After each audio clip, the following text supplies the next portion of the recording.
आपको परम पूज्य परमेश्वर सतगुरु रामपाल जी भगवान के छोटे कलयुगी भाई महेंद्र का इंटरव्यू सुनाता हूं।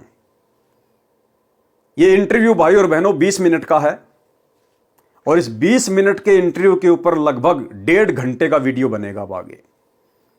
और यदि आपने गौर से यह वीडियो देख लिया, क्योंकि गुरुदेव के कलयुगी काल प्रेरित भाई महेंद्र का इंटरव्यू को सामान्य इंटरव्यू नहीं है। इस महेंद्र के मुख से प्रत्येक शब्द काल प्रेरणा से निकले हैं और दूसरी तरफ आप और हम आत्माओं की आंखें खोलने के लिए गुरुदेव भगवान ने निकलवाए हैं। क्योंकि ये महेंद्र गुरुदेव का छोटा भाई जिस प्रकार 650 साल पहले कमाल परमात्मा की बगिया को संगत को उजाड़ने के लिए आया था, ठीक इसी प्रकार वर्तमान में ये महेंद्र दास सतगुरु रामपाल जी का रिश्ते में छोटा भाई ये काल का विशेष एजेंट है। और काल ने इसको सतगुरु रामपाल जी के भाई के रूप में उस परिवार में इसीलिए पैदा किया है कि आगे चलकर ये संगत को तोड़ सके, संगत में कुसंगत पैदा कर सके। और परमात्मा ने इस इंटरव्यू के माध्यम से महेंद्र का सारा काला चिट्ठा उजागर करवाना था। यह इंटरव्यू यदि आपने ध्यान से देख लिया, आज आपके अंदर कोई शंका नहीं रह जाएगी। और यदि आप भक्ति चाहने वाली आत्मा होंगी और यदि आप अनजाने में आज गुरुदेव भगवान की गैर हाजिरी में इन सतलोक आश्रमों से जुड़ी होंगी, आप 2 सेकंड में इनसे अपना पीछा छुड़वाकर साध संगति से जुड़ जाएंगे, मर्यादित भक्ति करने लग जाएंगे। तो आपको ये इंटरव्यू दास दिखाता है, 20 मिनट का इंटरव्यू है और दास इसके ऊपर आपको अच्छे प्रकार से गुरुदेव भगवान के आशीर्वाद से विश्लेषण करके समझाएगा और आपकी आंखें खुलेंगी। तो ये महापुरुष, ये महामूर्ति महेंद्र जी आपकी नजरों के सामने दर्शन कर लीजिए यदि आपने अभी तक इनके दर्शन नहीं किए हैं तो। सन 2013 में इन्होंने अपना इंटरव्यू दिया सतलोक आश्रम बरवाड़ा में। सबसे पहली बात, आपने जितने भी इंटरव्यू देखे हैं भगत भाई बहनों के सतलोक आश्रम बरवाड़ा में, क्योंकि ज्यादातर भगत भाई बहनों ने सतलोक आश्रम बरवाड़ा में ही अपने इंटरव्यू दिए, अपने अनुभव बताए हैं। ठीक है, अगर कोई पैर से लंगड़ा है, कोई भयंकर बीमार है, उसने तो चारपाई पर बैठकर या चेयर पर बैठकर अपना इंटरव्यू दिया है। लेकिन जो स्वस्थ थे उन्होंने दरबार साहिब में खड़े होकर ही अपने इंटरव्यू दिए हैं। लेकिन ये महाशय जी, ना ये कोई रोगी हैं, ना इनको कोई पैर में कोई लंग है, ना इनको कैंसर है, दोनों पैर इनके स्वस्थ हैं, लेकिन ये बैठ के इंटरव्यू दे रहे हैं, बैठकर इंटरव्यू दे रहे हैं। इनको भी अन्य भगत भाई बहनों की तरह खड़ा होकर इंटरव्यू देना चाहिए था। इन्हें पता होना चाहिए कि मेरे सभी भगत भाई बहन खड़े होकर इंटरव्यू देते हैं, इन्हें भी एक सभ्य भगत की बाती खड़ा होकर अपना इंटरव्यू देना चाहिए था दरबार साहिब के सामने। लेकिन वह नहीं दिया। जहां पर ये अपनी चेयर डाल के बैठा करते थे शंका समाधान के रूम में, वहीं पर इन्होंने अपना स्पेशल इंटरव्यू दिया। अब इन्होंने क्या इंटरव्यू दिया, एक एक शब्द को भाई और बहनों ध्यान से सुनना। यह मौका आप जियों को सत्य से परिचित होने का बार बार नहीं मिलेगा। परमात्मा जबरदस्ती सच्चाई मुंह फाड़ के आपके गले में डालने के लिए नहीं आएंगे। परमात्मा किसी को निमित्त ही बनाएगा और जो अच्छी आत्मा होंगी, यानी जो लोहा होगा, वो चुंबक से चिपक जाएगा। और जो मान बढ़ाई से जो ग्रस्त होगा, जो अहंकारी जीव होगा, वो हम सत्सेवकों की बातों पे ध्यान नहीं देगा। चुंबक से कभी भी सोना चांदी नहीं चिपकते, चुंबक से केवल लोहा चिपकता है, लोहा। तो जो अच्छी आत्मा होगी वो तो इन इंटरव्यू को देखकर समझ जाएगी। इंटरव्यू की शुरुआत करता हूं और जहां जहां आवश्यकता पड़ेगी आप जियों को गुरुदेव के आशीर्वाद से समझाऊंगा, ध्यान से सुनिएगा। नमस्कार जी। नमस्कार जी। क्या शुभ नाम है जी आपका? मेरा नाम महेंद्र दास है, गांव धनाना, जिला सोनीपत, हरियाणा का रहने वाला हूं और मैं संत रामपाल जी का छोटा भाई हूं नाते में। संत रामपाल जी महाराज की शरण में आने से पहले आप कौन सी भक्ति करते थे? वैसे तो भक्ति की रुचि बचपन से ही थी, फिर महाराज जी का बचपन से ही साथ मिलने से हनुमान जी की भक्ति, भगवान शिव के व्रत रखना शिवलिंग पे जल चढ़ाना, वह भगवान विष्णु जी को विशेष रूप से मानता था, भगवान श्री कृष्ण जी को। ध्यान देना, महेंद्र जी सतगुरु रामपाल जी भगवान की शरण में आने से पहले, भक्ति मार्ग से जुड़ने से पहले भगवान विष्णु उर्फ श्री कृष्ण जी को अपना इष्ट मानते थे। इन्होंने खुद स्वीकार किया है कि मैं भगवान विष्णु उर्फ श्री कृष्ण जी को विशेष तौर पर मानता था, लेकिन विश्वास इनको कबीर ही भगवान है सतगुरु रामपाल जी से सार नाम लेने के बाद भी नहीं हुआ था। ये आगे अपने मुख कमल से ही आपको सुनाएंगे, लेकिन ये पॉइंट आपके लिए याद करना बहुत जरूरी है, क्योंकि इसी पॉइंट के ऊपर इस व्यक्ति के अंदर जो शैतान छुपा हुआ है वो आपको दिखाई देगा। ये श्री विष्णु उर्फ श्री कृष्ण जी के कट्टर पुजारी थे। ध्यान से सुनिएगा। वह भगवान विष्णु जी को विशेष रूप से मानता था, भगवान श्री कृष्ण जी को। जो आम हिंदू लोग करते हैं वही भक्ति हम करते थे। फिर मैं नौकरी लग गया, गुरु जी संत रामपाल जी से मैं दूर हो गया। मैं चंडीगढ़ रहा 8 साल, वहाँ जाकर के रुचि भी खत्म हो गई। संत रामपाल जी महाराज की शरण में कैसे आए? फिर मैं 1991 में मैं चंडीगढ़ से रोहतक आ गया और एसपी रोहतक का मैं ड्राइवर लग गया। मेरी पुलिस डिपार्टमेंट में नौकरी थी और महाराज जी पहले सिरसा वगैरह में पोस्टेड थे, जूनियर इंजीनियर की, और गुरुजी फिर रोहतक में पोस्टेड हो गए। रोहतक में पोस्टेड हो गए गुरुजी, और फिर मिलना जुलना शुरू हो गया। और गुरुजी लंच टाइम में मेरे पास रोजाना आते थे, लगभग 4 महीने लगातार आए और सत्संग की, भक्ति की बातें बताने लगे कि भक्ति करनी चाहिए, भक्ति से दुख दूर होते हैं, सुख मिलता है, मोक्ष मिलता है। लेकिन मेरी रुचि विशेष नहीं थी और मैं महाराज जी को मना भी नहीं कर सकता था कि मेरे पास क्यों आए, क्योंकि बड़े भाई साहब थे। तो मैं अंदर से दुखी बहुत था कि रात को ड्यूटी करते हैं, दिन में ये आगे बैठ जाते हैं। लेकिन एक दिन मैंने कह ही दिया कि भक्ति में कुछ नहीं रखा, काम करो और बच्चों का पालन पोषण करो, इससे बड़ी कोई भक्ति नहीं है। फिर गुरु जी ने धीरे धीरे आना बंद कर दिया। आपने सुना, महेंद्र की हरियाणा पुलिस डिपार्टमेंट में नौकरी थी। ये रोहतक एसपी के ड्राइवर थे, पुलिस विभाग में थे। 1991 की बात बता रहे हैं। उस समय गुरुदेव भगवान की पोस्टिंग भी रोहतक में हो गई।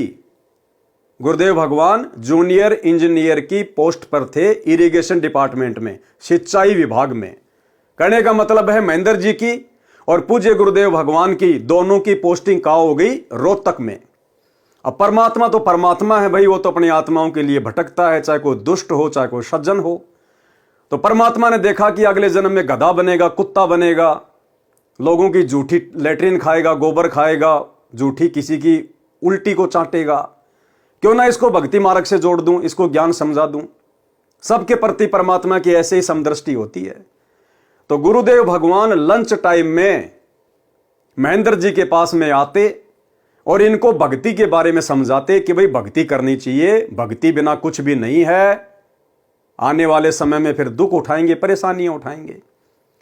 तो महेंद्र जी बता रहे हैं, क्योंकि परमात्मा की वाणी है भाई और बहनों, कि वाणी ही से पहचानिए कुटिल नीत की घात, अंदर की करनी की निकले मुंह से बात। तो महेंद्र जी अपने मुंह से अपनी सारी कथा बता रहे हैं कि मैं उनसे बहुत ज्यादा दुखी था, अपने बड़े भाई से, संत रामपाल जी से बहुत दुखी था कि दिन में तो ड्यूटी करते हैं, फिर ये आकर बैठ जाते हैं भक्ति करो भक्ति करो। कह रहे मैं अंदर से बहुत दुखी था। जब गुरुजी आते थे, मुझे ज्ञान समझाते थे, भक्ति पर लगने का कोई जरिया बताते थे, तो मैं अंदर से बहुत दुखी होता था। अब मेरे बड़े भाई थे इसलिए मैं मना भी नहीं कर सकता था। लेकिन एक दिन तो मैंने हिम्मत करके कह दिया, जैसे कि बहुत बड़ा कोई सूरवीर वाला काम कर दिया हो, कि एक दिन तो मैंने हिम्मत करके कह दिया कि कुछ नहीं रखा भक्ति वक्ति में, अपना काम धंधा करो, अपने बच्चों का पालन पोषण करो, इससे बड़ी कोई भक्ति नहीं है। और धीरे धीरे फिर गुरुजी ने मेरी अरुचि देखकर आना बंद कर दिया। तो इससे हमें क्या शिक्षा मिलती है भाई और बहनों? परमात्मा हमें सत्संगों में अच्छी आत्मा और काल की आत्मा, इन दोनों के विषय में बताते हैं कि जो अच्छी आत्मा होती है, जो युगों युगों से परमात्मा की भक्ति कर रही होती है, वो आत्मा एक झटके में समझ जाती है।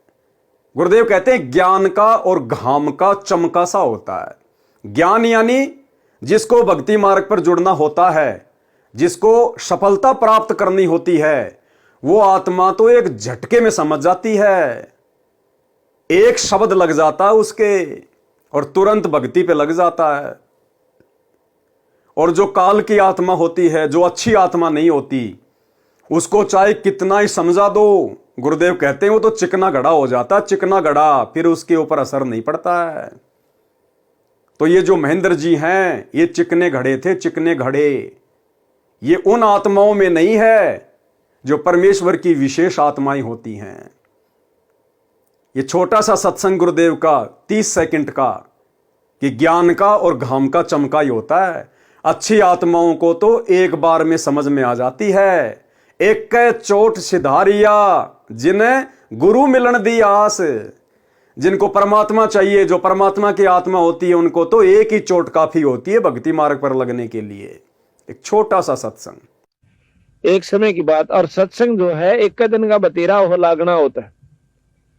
जैसे आम भाषा में कहा करो ना भाई, गाम का ज्ञान का तो चमका ऐसा हो से थोड़े में लाग जाया करो, और ना तो भाई फिर नहीं लगता, चाहे सारी उम्र फिर तो चिकने गड़े हो जाएंगे।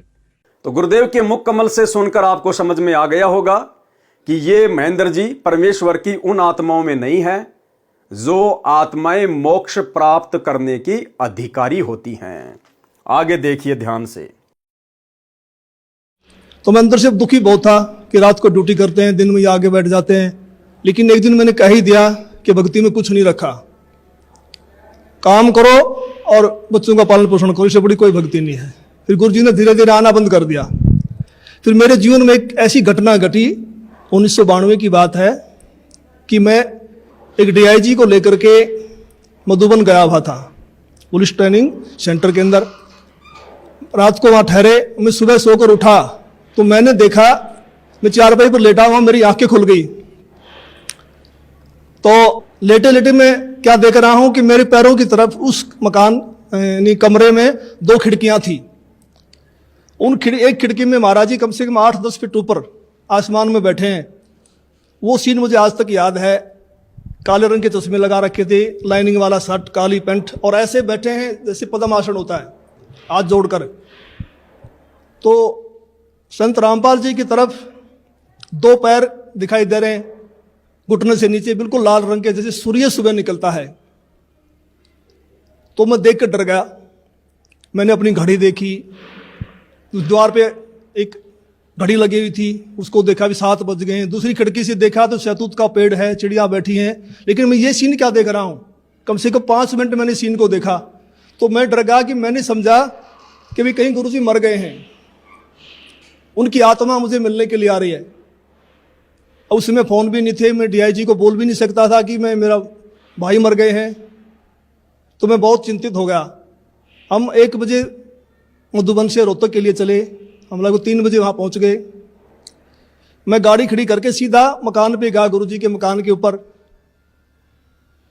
तो जाके मैंने देखा गुरुजी ठीक ठाक मिले, मन में शांति हुई। तो गुरुजी ने पूछा भी कैसे आना हुआ आज दिन में, कैसे टाइम मिल गया। तो मैंने घटना के बारे में बताया। मैंने कहा जी मैंने तो ऐसे ऐसे एक घटना देखी सुबह सुबह, मैं डर गया कहीं आप मर ना गए हो। तो महाराज जी ने कहा कि मेरे स्वरूप में कबीर परमेश्वर आए थे और अब आपको भक्ति मिल जाएगी। क्या कह रहे हैं महेंद्र जी कि जब मैंने उस घटना का जिक्र अपने भाई से किया, यानी सतगुरु रामपाल जी के पास जाकर किया कि जी मैंने तो ऐसी ऐसी घटना देखी थी और मैं तो डर गया था कि कहीं आप मर ना गए हों। तो गुरुदेव भगवान ने क्या कहा? गुरुदेव भगवान ने कहा कि आपको मेरे स्वरूप में कबीर परमात्मा के दर्शन हुए और अब आपको भक्ति मिल जाएगी। भाई और बहनों, शब्दों पे विचार करना। महेंद्र जी अपने मुख कमल से कह रहे हैं, मैं पवन दास कुछ नहीं कह रहा। जब महेंद्र जी ने पूरी कथा बताई तो गुरुदेव ने कहा कि आपको मेरे रूप में, मेरे स्वरूप में कबीर परमात्मा मिले, उनके दर्शन हुए और अब आपको भक्ति मिल जाएगी। भाई सन 1991 में भला सतगुरु रामपाल जी के रूप में कबीर जी दर्शन क्यों देंगे? क्या कबीर जी का अपना कोई अलग से रूप नहीं है क्या? अरे कबीर जी तो वो दाढ़ी मूछ वाले, लंबी लंबी दाढ़ी, लंबी लंबी मूछ, वो है कबीर जी। तो कबीर जी को अपने वास्तविक रूप में दर्शन देने में किस बात का डर है? भाई फिर कबीर में और काल में क्या अंतर हुआ? ना तो वो काल दर्शन देता और ना वो कबीर दर्शन देता दाढ़ी मूछ वाला। वो काल भी ब्रह्मा विष्णु महेश के रूप में अपने भक्तों को दर्शन दे देता है और इधर कबीर जी संत रामपाल जी के रूप में अपने भक्तों को दर्शन दे रहे हैं, अन्य को दर्शन दे रहे हैं। तो काल में और कबीर में क्या अंतर हुआ जो किसी के सामने नहीं आ रहे अपने असली रूप में? लेकिन शब्दों को पकड़ना भाई और बहनों, काल की तो मजबूरी है, काल को तो श्राप लगा हुआ है, लेकिन उस कबीर जी को कौन सा श्राप लगा हुआ है? उनकी क्या मजबूरी है जिन्होंने संत रामपाल जी के रूप में दर्शन दिए महेंद्र जी को, जिस समय तक महेंद्र जी ने नाम दीक्षा भी नहीं ले रखी थी। तो शब्दों को पकड़ना भाई और बहनों, गुरुदेव ने कहा कि मेरे रूप में, जबकि 1991 में तो सतगुरु रामपाल जी केवल एक भगत की भूमिका में थे। ना उनको सत्संग करने का आदेश था, ना उनको नाम दीक्षा देने का आदेश था। और ऐसे ऐसे तो आदरणीय राम देवानंद जी के 9 लाख भगत थे। फिर वो कबीर भगवान सतगुरु रामपाल जी के रूप में दर्शन क्यों देगा महेंद्र जी को? क्योंकि यही कबीर जी का वास्तविक रूप है। सतगुरु रामपाल जी स्वयं ही कबीर भगवान है, कबीर परमात्मा है। गुरुदेव ने कहा कि मेरे स्वरूप में कबीर भगवान ने दर्शन दिए। भाई कबीर जी को डर लग रहा है क्या अपना वास्तविक रूप दिखाने के लिए? यदि उनका कोई और रूप है तो, लेकिन यही उनका परम रूप है, यही उनका वास्तविक रूप है जो आज धरती पर प्रकट है, सतगुरु रामपाल जी। तो आप और हमारे विश्वास को बढ़ाने वाली बात है ये गुरुदेव ने जो अपने मुख कमल से महेंद्र जी को कही कि मेरे रूप में कबीर जी ने दर्शन दिए। अरे उस समय तो भाई इस भक्ति मार्ग में जो गुरु की पदवी पे थे वो आदरणीय राम देवानंद जी थे, आप और हमारे दादा गुरु जी थे। तो कबीर भगवान अगर किसी भगत को दर्शन देगा तो उस गुरु के रूप में देगा ना, जिसको अधिकारी बना रखा है। तो कबीर भगवान ने अगर महेंद्र को दर्शन भी देने थे तो आदरणीय राम देवानंद जी के रूप में देने चाहिए थे। संत रामपाल जी तो एक सामान्य भगत थे उस समय, इनके रूप में क्यों दिए? और संत रामपाल जी भला ये बात क्यों बोलेंगे कि मेरे रूप में कबीर जी ने दर्शन दिए? आज मैं पवन दास एक सामान्य भगत हूं, आप एक सामान्य भगत हो। आप किसी भगत को भला अपनी जुबान से कैसे बोल सकते हो कि मेरे रूप में आपको कबीर जी दर्शन देंगे या मेरे रूप में आपको गुरु जी दर्शन देंगे? क्यों भाई, गुरु जी का कोई रूप नहीं है क्या? कबीर जी का कोई रूप नहीं है क्या जो मुझ पवन दास के रूप में दर्शन देंगे या किसी और भगत के रूप में दर्शन देंगे? लेकिन यहां पूज्य गुरुदेव जी के द्वारा यह बात कहना उस समय 1991 में, जिस समय वे केवल एक सामान्य भगत की भूमिका कर रहे थे और उनके जैसे तो 9 लाख भगत थे दादा गुरु जी के, और उस समय यह कहना कि मेरे रूप में आपको कबीर जी ने दर्शन दिए। अगर संत रामपाल जी को सामान्य व्यक्ति होते, सामान्य भगत होते, तो ये उनको क्या पता कि मेरे रूप में कबीर जी ने दर्शन दिए हैं? वो तो दर्शन देने वाला ही बता सकता है ना। संत रामपाल जी को क्या पता कि मेरे रूप में इनको जो दर्शन हुए हैं वो कबीर जी ने दिए हैं? कोई और भी तो दे सकता है। लेकिन वो सच्चाई को जानते हैं, इसीलिए तो कहा कि मेरे रूप में कबीर जी ने दर्शन दिए। स्पष्ट कि सतगुरु रामपाल जी स्वयं ही कबीर परमात्मा हैं और ये चाहे जो सो कर सकते हैं। सतगुरु जो चाहे सो कर ही भरम पड़ो मत कोई, और सेव धड़ पर शीश चढ़ाया पाछे करी रसोई। तो आप और हमें दृढ़ विश्वास हो जाना चाहिए कि हमारे गुरुदेव भगवान स्वयं ही कबीर परमेश्वर हैं। और इस काल की आत्मा को अपनी शरण में लेने के लिए, भक्ति मार्ग पर लगाने के लिए गुरुदेव ने इस लीला को जन्म दिया, इस घटना को घटित किया गुरुदेव ने, इसको अपनी भक्ति पर लगाने के लिए। अरे पता तो गुरुदेव भगवान को उस कमाल के विषय में भी था कि ये जो कमाल है जिसको मैं मुर्दे से जिंदा करने जा रहा हूं, यही आगे चल के गुरुद्रोही बनेगा और मेरी संगत को तोड़ेगा, संगत में कुसंगत पैदा होगी। उनको तो सब पता था, अंतर्यामी थे ना, फिर भी उन्होंने कमाल को क्यों मुर्दे से जिंदा किया, सब कुछ पता होने के बावजूद भी। क्योंकि परमात्मा ये चाहता है कि आत्मा चाहे काल की हो चाहे दयाल की हो, ये किसी भी तरह से भक्ति पे लग जाए। कबीर कपट से भक्ति करे उसको भी समझाऊं, साम दाम दंड भेद से फिर सीधे रास्ते लाऊं। तो परमात्मा ने ये सोचकर कमाल को अपनी शरण में लिया, मुर्दे को जिंदा किया कि आत्मा तो ये काल की है, लेकिन हो सकता है संत की शरण में आने से, संत के संपर्क में हो सकता है इसके ऊपर भक्ति का रंग चढ़ जाए, लेकिन चढ़ता नहीं है। और दूसरा भाई और बहनों, परमात्मा ने उस समय कमाल को मुर्दे से जिंदा करके अपनी शरण में लेकर आज वर्तमान में हम कलयुग की बिचली पीढ़ी वाले भक्तों को सावधान करने के लिए एक उदाहरण भी पेश करना था। कि बहुत सारे लोग फिर ये भी सवाल करेंगे कि अगर महेंद्र जी के बारे में गुरु जी को पहले से पता था तो फिर क्यों अपनी शरण में लिया, तो पता तो कमाल के बारे में भी था, फिर क्यों शरण में लिया। परमात्मा की कोशिश होती है कि काल का रंग उतरकर सतगुरु का रंग चढ़ जाए, लेकिन यह संभव नहीं होता है भाई और बहनों।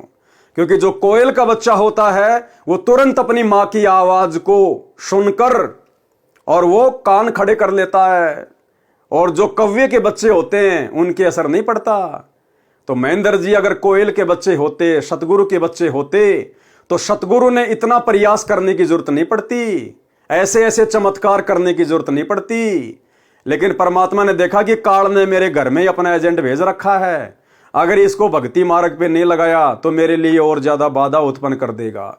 इसलिए परमेश्वर ने इसको भक्ति पे लगाया, और परमेश्वर ने इसको एक मौका दिया कि हो सकता है चंदन के संपर्क में आने के बाद ये भी खुशबू देने लगे।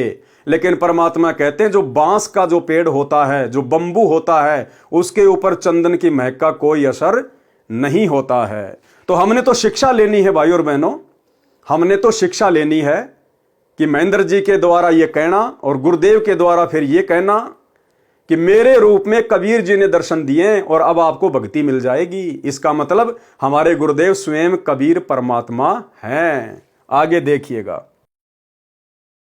तो महाराज जी ने कहा कि मेरे स्वरूप में कबीर परमेश्वर आए थे और अब आपको भक्ति मिल जाएगी। तो मैंने कहा जी मैं तो ड्रिंक्स वगैरह कर लेता हूँ, वो छूटती नहीं, भक्ति कैसे करूँगा। तो गुरु जी ने कहा जा आज के बाद नहीं पिएगा। तो उनके एक शब्द से ऐसी दीवार खड़ी हो गई कि आज 1992 की बात है, आज 2013 हो गया, यानी लगभग 21 वर्ष हो गए। वो आज तक मैंने शराब को छुआ तक नहीं है। क्या कह रहे हैं महेंद्र जी? गुरुदेव ने कहा कि अब आपको भक्ति मिल जाएगी, मेरे रूप में कबीर जी ने दर्शन दिए थे। तो महेंद्र जी अपने मुख कमल से कह रहे हैं कि मैंने कहा कि जी मैं भक्ति कैसे करूंगा, मैं तो ड्रिंक करता हूं, मैं तो शराब भी पीता हूं। तो गुरुदेव ने कहा कि जा आज के बाद नहीं पिएगा। कब की बात है ये? 1992 की, 1992, 1992 की बात है ये। गुरुदेव ने क्या कहा कि जा आज के बाद नहीं पिएगा, और महेंद्र जी ने कहा कि उनके एक शब्द से ऐसी दीवार खड़ी हो गई कि मैंने आज तक कभी शराब को छुआ भी नहीं। विचार करो भाई और बहनों, 1992 की बात है। गुरुदेव को सत्संग करने का आदेश अपने मुंह बोले गुरुदेव से प्राप्त हुआ 1993 में, 1992 के एक साल बाद, और नाम दीक्षा देने का आदेश प्राप्त हुआ 1994 में, यानी 1992 के 2 साल बाद। तो 1992 में ना तो सतगुरु रामपाल जी को सत्संग करने का आदेश था, ना उनको नाम दीक्षा देने का आदेश था, अर्थात वे गुरु पद पर नहीं थे, केवल एक सामान्य भगत की तरह अपनी भक्ति कर रहे थे। तो भैया एक भगत कैसे किसी को आशीर्वाद दे सकता है? एक भगत भला कैसे किसी को आशीर्वाद दे देगा कि जा आज के बाद नहीं पिएगा? तो कौन हुए सतगुरु रामपाल जी भगवान? स्वयं कबीर परमात्मा, जिन्होंने सन 1988 में आदरणीय राम देवानंद जी को अपना मुंह बोला गुरु बनाकर 12वें पंथ में प्रवेश किया कि 12वें पंथ हम ही चल आवें और सब पंथों को मिटाकर एक पंथ चलावें। ये परमात्मा गुप्त रूप से अपनी लीला खेल रहे थे। सन 1951 से प्रकट होकर परमेश्वर ने गुप्त रूप से अपनी लीला जारी रखी। तो एक संकेत छोड़ दिया गुरुदेव भगवान ने, और महेंद्र के इंटरव्यू में महेंद्र के मुख से ये बातें निकलवा दी गुरुदेव भगवान ने, आप और हमारे विश्वास को दृढ़ करने के लिए कि तुम्हारा गुरु साक्षात भगवान है, कबीर जी है, मन में कोई शंका पैदा मत कर लेना। महेंद्र जी 1992 की बात बता रहे हैं। 1992 में सतगुरु रामपाल जी केवल एक सामान्य भगत थे, ना सत्संग करते थे, ना नाम दीक्षा देते थे, ना उनको गुरु पद प्राप्त हुआ था। फिर भला वे कैसे अपनी मर्यादा तोड़कर किसी को यह कह देंगे कि जा आज के बाद शराब नहीं पिएगा? कैसे एक भगत किसी को आशीर्वाद दे सकता है? लेकिन भाई वो सामान्य भगत नहीं थे उस समय, वो स्वयं कबीर परमात्मा थे, केवल एक सामान्य भगत की भूमिका निभा रहे थे। हम नित्य नियम पढ़ते हैं, वाणी नंबर 50 और 51, गरीब साहिब से सतगुरु भय, सतगुरु से भय साध, और ये तीनों अंग एक हैं, गति कुछ अगम अगाध। गरीब साहिब से सतगुरु भय, सतगुरु से भय संत, और धर धर वेख विशाल अंग, ये खेल है आदि और अंत। तो साहिब तो ये शुरू से ही है। 1951 में प्रकट होकर आम व्यक्ति की भूमिका करते हुए 17 फरवरी 1988 को इन्होंने गरीबदास जी की वाणी के अनुसार, कबीर परमेश्वर जी की वाणी के अनुसार 12वें पंथ में प्रवेश किया कि 12वें पंथ हम ही चलावें, सब पंथों को मिटाकर एक पंथ चलावें। और आदरणीय राम देवानंद जी को अपना मुंह बोला गुरु बनाया, जैसे 650 साल पहले इसी कबीर परमेश्वर ने पंडित रामानंद जी को अपना मुंह बोला गुरु बनाया। दुनिया की नजरों में तो कबीर जी पंडित रामानंद जी के शिष्य थे, लेकिन पंडित रामानंद जी की नजरों में कबीर जी उनके गुरु थे। तो वही खेल वर्तमान में परमेश्वर खेल रहे थे सन 1988 से। तो महेंद्र जी को 1992 में आशीर्वाद देना और वो शब्द महेंद्र के ऊपर फिट हो जाना, ये साबित करता है कि सतगुरु रामपाल जी पूर्ण ब्रह्म परमेश्वर हैं, स्वयं कबीर देव हैं। सुनिए ध्यान से। तो मैंने कहा जी मैं तो ड्रिंक्स वगैरह कर लेता हूँ, वो छुटती नहीं, भक्ति कैसे करूँगा? तो गुरु जी ने कहा जा आज के बाद नहीं पिएगा। तो उनके एक शब्द से ऐसी दीवार खड़ी हो गई कि आज 1992 की बात है, आज 2013 हो गया, यानी लगभग 21 वर्ष हो गए।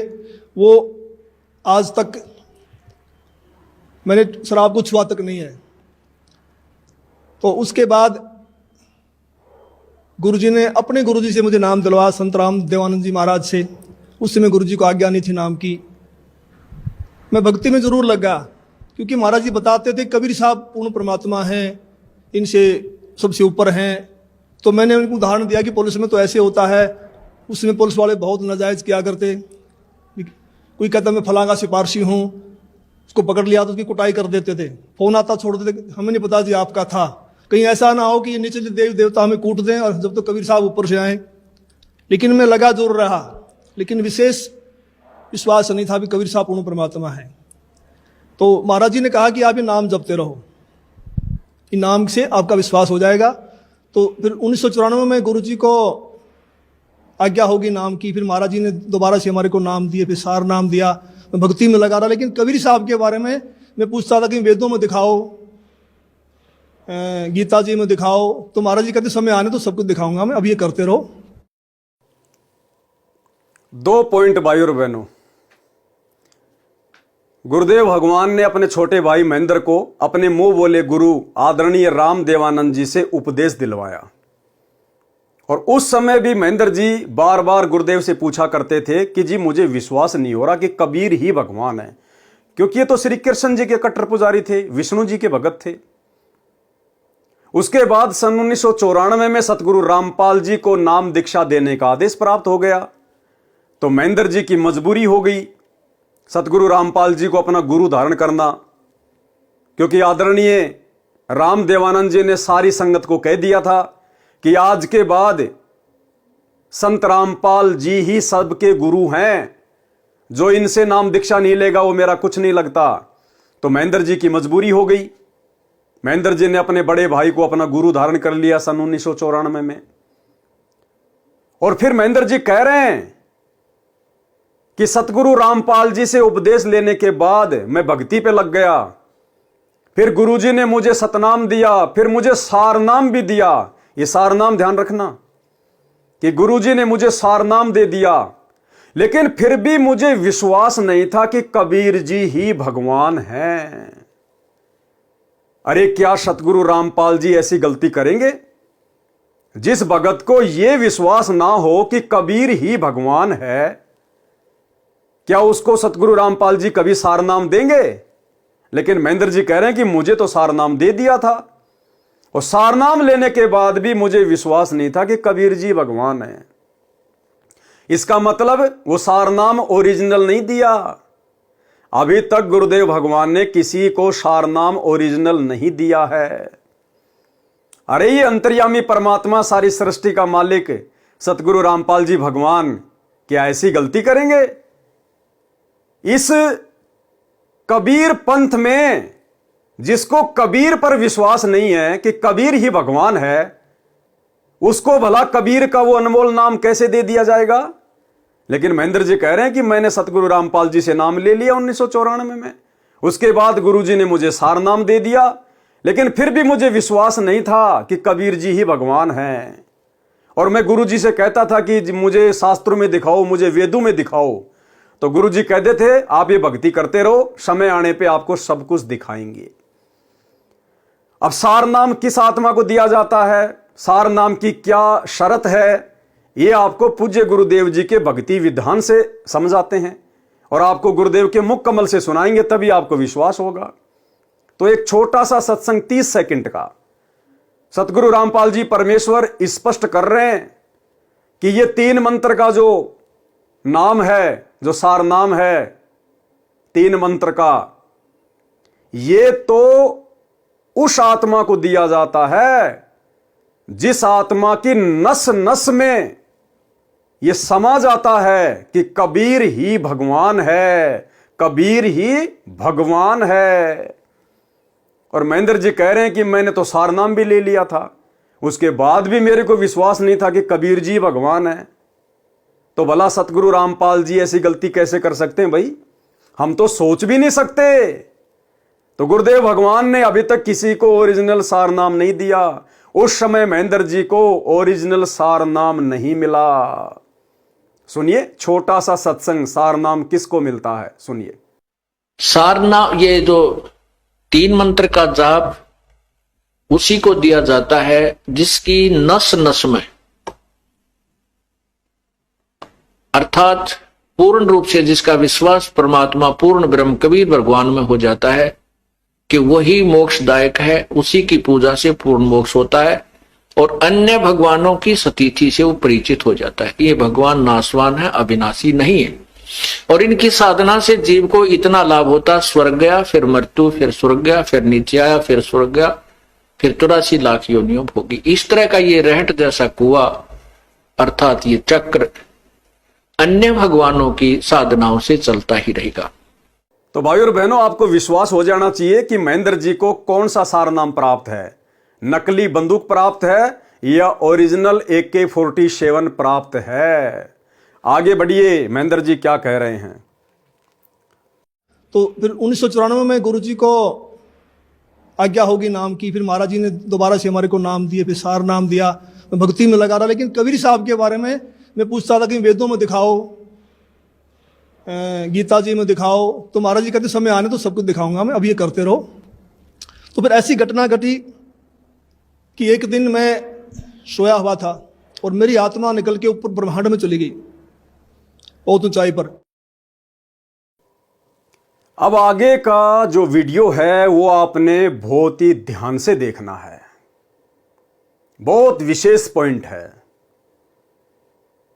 यहीं से परमात्मा क्लियर कर देंगे कि ये काल की आत्मा है, ये काल का कमाल की तरह विशेष एजेंट है, और यदि संगत इनकी कुसंगति से सावधान नहीं हुई तो जिस प्रकार वर्तमान में 2024 तक 90% संगत का ये लोग सत्यानाश कर चुके हैं, मर्यादा तुड़वा तुड़वा के, राजनीति करवा करवा के, स्टेडियम बनवा बनवा के, हॉस्पिटल बनवा बनवा के, भक्तों का अनमोल समय आश्रमों में मजदूरी करवा करवा के, गुंडों की सीबीआई जांच करवा के, गुंडों की सीबीआई जांच के लिए राजपूत करणी सेना को अर्थात जगत वालों को 5-5 लाख रुपए चंदे में देके भक्तों के दान का, जाट आरक्षणों में संगत को बैठा के करोड़ों रुपया आरक्षण संघर्ष समिति को चंदे के रूप में देकर, जाट भवन बनवाकर, दुनिया भर की आन उपासनाओं में भंडारे लगवाकर,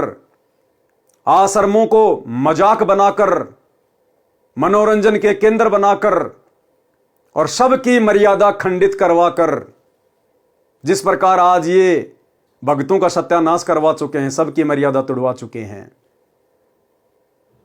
अब महेंद्र जी क्या कह रहे हैं कि एक समय की बात है, मैं सो रहा था और मेरी आत्मा निकलकर ऊपर ब्रह्मांड में चली गई। चली नहीं गई, सतगुरु रामपाल जी भगवान लेकर गए थे। इसकी हकीकत भगत समाज के सामने रखवाने के लिए, क्योंकि वैसे तो काल का एजेंट अपने विषय में कुछ बताता नहीं है, वैसे तो मीठी मीठी बातें करेगा, अच्छी अच्छी बातें करेगा। परमात्मा कहते हैं जैसे सर्प चंदन लिपटाई, तन भया शीतल पर जहर नहीं जाई। लेकिन परमात्मा ने इसी के मुख से, इसी के इंटरव्यू के माध्यम से सच्चाई उगलवा दी। और दास पहले भी कई बार आपको सच्चाई से परिचित करवा चुका है, लेकिन उस समय दास के वीडियो भगत समाज इतना नहीं देखा करता था। लेकिन आज लाखों की संख्या में लोग देख रहे हैं, सच्चाई से परिचित होते जा रहे हैं। इसलिए आज फिर से यह वीडियो बनाने की मुझे आवश्यकता पड़ी कि इसका पूरा विश्लेषण किया जाए काल के एजेंट का। तो यह कह रहा है कि एक रात्रि में सो रहा था और मेरी आत्मा निकलकर ऊपर ब्रह्मांड में चली गई। आज से पहले तो नहीं गई तेरी आत्मा ब्रह्मांड में, सतगुरु रामपाल जी भगवान लेकर गए इसकी सच्चाई से संगत को परिचित करवाने के लिए। और अब देखना भाई और बहनों, एक एक पॉइंट को ध्यान से सुनिएगा। वहां विष्णु भगवान खड़े हैं श्री कृष्ण जी के रूप में, उनके सिर पर ऐसे मोर का चंदा है, मोर मुकुट है, और मेरे से कह रहे हैं कि जिस भक्ति पे आप लगे हो ये भक्ति बड़ी कठिन है, ये मार्ग बड़ा कठिन है, अगर इतना आसान होता तो सभी यहां से निकल जाते। और एक बात का ख्याल रखना, मेरे भक्तों को मत तोड़ना। क्या कह रहे हैं महेंद्र जी कि मुझे श्री विष्णु भगवान के दर्शन हुए श्री कृष्ण जी के रूप में। अरे गुरु बना रखा सतगुरु रामपाल जी को, भगवान मानता है दाढ़ी मूंछ वाले कबीर जी को, और दर्शन किसने दिए? श्री विष्णु जी ने, श्री कृष्ण जी ने। और क्या कहा कि आप जिस भक्ति पर लगे हो ना, ये इतना आसान काम नहीं है। अगर ये भक्ति इतनी आसान होती तो हर कोई यहां से पार हो जाता। और एक बात का ध्यान रखना, मेरे भक्तों को मत तोड़ना। अब भाई और बहनों, किसने दर्शन दिए इसको श्री विष्णु रूप में, श्री कृष्ण जी के रूप में? मीरा बाई को किसने दर्शन दिए थे? सतगुरु रामपाल जी भगवान ने, इस कबीर परमात्मा ने। परमात्मा कहते हैं जब तक आपको पूर्ण ज्ञान नहीं होता तब तक आपकी आस्था जिस भी इष्ट में होती है, जिस भी गुरु में होती है, जिस भी देव में होती है, परमात्मा उसी रूप में आपको दर्शन देते हैं, उसी रूप में। तो जब इनकी आत्मा ऊपर गई ब्रह्मांड में, इनको श्री कृष्ण जी के रूप में, क्योंकि सारनाम लेने के बाद भी, पूर्ण तत्वदर्शी संत से उपदेश लेने के बाद भी इनकी आस्था श्री कृष्ण जी में थी। तो सतगुरु रामपाल जी भगवान ने श्री कृष्ण जी के रूप में इनको ऊपर दर्शन दिए और इनको हकीकत बता दी, इनको सच्चाई बता दी कि भैया अगर ये भक्ति मार्ग इतना ही आसान होता तो हर कोई भक्ति करके पार हो जाता। तुम जिस मार्ग पर लगे हो ना, ये इतना आसान नहीं है। अरे उस विष्णु को क्या मतलब है, श्री कृष्ण जी को क्या मतलब भाई ये बात बताने का? और क्यों दर्शन देगा? श्री कृष्ण तो द्वापर युग में अपना शरीर छोड़ गया था, वो भला कैसे उस रूप में दर्शन दे देगा? अरे विष्णु तो श्री कृष्ण जी वाले रूप को शोपन में भी याद नहीं करेगा, क्योंकि वो तो नारद का शराब भोगने के लिए आया था। तो महेंद्र की आस्था श्री कृष्ण जी में सार नाम लेने के बाद भी, सतगुरु रामपाल जी को अपना गुरु धारण करने के बाद भी, तो सतगुरु रामपाल जी ने दर्शन दिए इसको भक्ति पर दृढ़ करने के लिए और आप और हम आत्माओं को सच्चाई से परिचित करवाने के लिए। और क्या कहा सतगुरु रामपाल जी ने श्री कृष्ण रूप में कि एक बात का ध्यान रखना, मेरे भक्तों को मत तोड़ना। गुरुदेव भगवान अंतर्यामी कबीर परमात्मा, इनको पता था कि आगे चलकर जब 2005 में ये रिटायरमेंट लेगा अपनी नौकरी से और ये सतलोक आश्रम को ज्वाइन कर लेगा, सतलोक आश्रम करोथा को, और 1 साल बाद में ही करोथा कांड हो जाता है। उसके बाद 2014 के बरवाला कांड में तो इसकी सीधी सीधी भूमिका है। करोथा कांड और बरवाला कांड के ऊपर 10 पहले वीडियो बना चुका, आपने देख लिए होंगे किस प्रकार से सतलोक आश्रम मैनेजमेंट हरियाणा ने जजों के खिलाफ 3 पुस्तकें निकाली, आम समाज में बंटवाई, जजों को भड़काया, प्रशासन को भड़काया। और जिन भक्तों को सतगुरु रामपाल जी हाथ से चीटी मारने का भी आदेश नहीं देते, उन भक्तों को इन्होंने कमांडो बना दिया उसी गुरु का नाम लेके। और भक्तों के हाथों में जिस सतगुरु रामपाल जी ने सुमरनी पकड़ना सिखाया, इन हाथों को जोड़ना सिखाया, सत्साई बोलना सिखाया, इन हाथों से दान धर्म शुभ कर्म करना सिखाया, सतगुरु रामपाल जी के भक्तों के उन्हीं हाथों में इन महेंद्र जैसे लोगों ने, सतलोक आश्रम मैनेजमेंट हरियाणा वालों ने लाठियां, डंडे, पत्थर, पेट्रोल बम और बंदूकें थमा दी। ये हैं वो काल के एजेंट।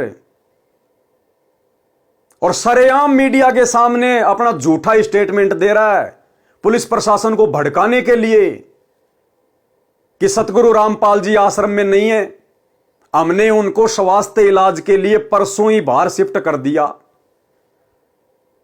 पुलिस प्रशासन का तो माथा ठनक गया कि पिछले 10 दिनों से धारा 144 लगी हुई है, 20,000 पुलिस फोर्स ने आश्रम को घेर रखा है, चिड़ी का बच्चा ना आ सकता ना जा सकता।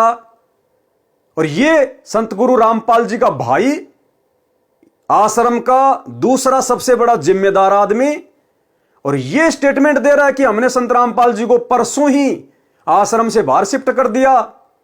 तो पुलिस प्रशासन की मजबूरी हो गई सतलोक आश्रम के ऊपर आक्रमण करने की कि भाई सतगुरु रामपाल जी का भाई कह रहा है कि सतगुरु रामपाल जी आश्रम में नहीं है। तो पुलिस प्रशासन के तो पैरों तले जमीन निकल गई कि हाईकोर्ट को क्या जवाब देंगे। जमीन के नीचे से थोड़ी चले गए सतगुरु रामपाल जी। 10 दिन से तो हम पड़े यहां पर छावनी बना के, परसों कैसे निकल गए। तो पुलिस प्रशासन की मजबूरी हो गई भाई और बहनों, इस व्यक्ति के झूठे स्टेटमेंट के कारण। क्या था इसका झूठा स्टेटमेंट, सुन लीजिए छोटा सा इसका इंटरव्यू। हमारे साथ संत रामपाल जी के भाई महेंद्र दास भी मौजूद हैं। इनसे जानेंगे, महेंद्र दास जी, अचानक से हालात काफी बिगड़ते नजर आ रहे हैं, तो ऐसे तो काफी नुकसान होने की आशंका है। ऐसा हम तो शांतिपूर्ण तरीके से बैठे हैं, अपने आश्रम के अंदर हैं और ये बल प्रयोग करना चाहते हैं, हमें नाजायज तंग कर रहे हैं। लेकिन आश्रम के लोग भी जैसे टकराव की स्थिति में नजर आ रहे हैं, तो क्या कोई बीच का रास्ता नहीं निकल सकता? बीच का तो यही है कि माननीय न्यायाधीश को चाहिए कि अपने विचार करे। हमको डकैत नहीं है, इतना बड़ा ये केस नहीं है, एक कोर्ट की अवमानना केस उन्होंने खुद बनाया, खुद सुन रहे हैं, इसमें न्याय की उम्मीद है। लेकिन जिस तरह से पुलिस कह रही है यहाँ तो गिरफ्तारी करनी पड़ेगी क्योंकि हाईकोर्ट के आदेश हैं, तो क्या संत रामपाल आत्मसमर्पण कर सकते हैं? अब वो यहाँ है ही नहीं, तो स्वास्थ्य इलाज करवा रहे हैं, बाहर गए हैं, बाहर शिफ्ट कर दिया हमने परसों। क्या संत रामपाल आत्मसमर्पण कर सकते हैं? अब वो यहाँ है ही नहीं, तो स्वास्थ्य इलाज करवा रहे हैं, बाहर गए हैं, बाहर शिफ्ट कर दिया हमने परसों। लेकिन क्या वो आत्मसमर्पण करने के लिए तैयार हो जाएंगे? अगर हमारी हाई कोर्ट में बेल कैंसिल करते हैं तो नहीं होंगे। तो भाई और बहनों, आप लोगों को विश्वास हो जाना चाहिए कि ऐसे झूठे और मक्कार इंसानों को क्या सतगुरु रामपाल जी अपना अनमोल सारनाम और सार शब्द देंगे। इनके विषय में कहा जाता है कि इनको सार शब्द प्राप्त है। अरे सार शब्द के बाद तो इंसान अपनी जीभ कटवाना उचित समझेगा। इस जीभ से झूठ नहीं बोल सकता। और इस आदमी ने सरेआम दुनिया के सामने झूठ बोल दिया, जबकि सतगुरु रामपाल जी उसी सतलोक आश्रम बरवाड़ा से अरेस्ट हुए और यह कह रहा है कि वो तो आश्रम में है ही नहीं, हमने 2 दिन पहले उनको हॉस्पिटल में भेज दिया। तो ऐसे महा झूठे व्यक्तियों को क्या गुरुदेव भगवान सार शब्द देंगे, सार नाम देंगे? वे तो अंतर्यामी हैं। तो ये बरवाला कांड और करोथा कांड इन जैसे लोगों की नादानी के कारण, मनमानियों के कारण हुआ। तो परमेश्वर को पता था वे अंतर्यामी हैं, उनको मालूम था कि आगे चलकर ये मेरे भक्तों को तोड़ेगा। भक्तों को तोड़ने का मतलब यह नहीं है कि संत रामपाल जी के भक्तों को पकड़ पकड़ के, उनका कान पकड़ पकड़ के यह कहना कि तू भक्ति छोड़ दे, भाग जा आश्रम से, भक्ति छोड़ दे, भाग जा आश्रम से। नहीं, भक्ति मार्ग पर बेबुद्धि के कार्य करके सबके लिए परेशानी खड़ी कर देना, जो इस महेंद्र ने कर दी भक्तों के लिए और अपने सतगुरुदेव भगवान के लिए, उनको आम व्यक्ति समझकर, उनको मानुष समझकर। तो गुरुदेव भगवान को पहले ही पता था अंतर्यामी थे, अंतर्यामी हैं। और गुरुदेव ने श्री कृष्ण रूप में क्या कहा इसको कि एक बात का ध्यान रखना, यह भक्ति इतनी आसान नहीं है कि महेंद्र तेरे बस की बात नहीं है ये भक्ति करना। अगर इतना आसान होता तो हर कोई भक्ति करके पार हो जाता। और एक चीज का ध्यान रखना, मेरे भक्तों को मत तोड़ना। गुरुदेव भगवान ने श्री कृष्ण रूप में इसको पहले ही कह दिया। अन्यथा ये कौन सा भगत है भाई? अरे ये कौन सी ऐसी विशेष आत्मा है जो श्री विष्णु जी इसके लिए आएंगे? हैं? विष्णु लोक से चलकर श्री कृष्ण, श्री विष्णु आएगा और इसको कहेगा कि मेरे भगत मत तोड़ना। ये कोई महामंडलेश्वर था क्या जो इसने श्री विष्णु जी के भगत तोड़ने शुरू कर दिए थे? ये कोई गुरु पद पे था क्या जो श्री कृष्ण जी के भक्तों को तोड़ रहा था, वृंदावन से पकड़ पकड़ के ला रहा था कि आ जाओ नाम ले लो? आपने कभी इसको कोई पुस्तक बांटते हुए देखा? किसी को ज्ञान समझाते हुए देखा? इसका आपने कोई वीडियो, कोई ज्ञान चर्चा का देखा? तो ये भला कौन सा विष्णु का, श्री कृष्ण जी का भगत तोड़ रहा था जो भगवान विष्णु को टेंशन हो गई और आके इसको समझाया?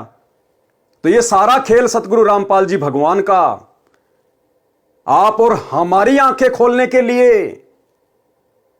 और इसको विश्वास नहीं हो रहा था कि कबीर जी भगवान है, इसलिए सतगुरु रामपाल जी ने खुद ही श्री कृष्ण जी के रूप में आकर इसको दर्शन दे दिए ताकि इसको विश्वास हो जाए।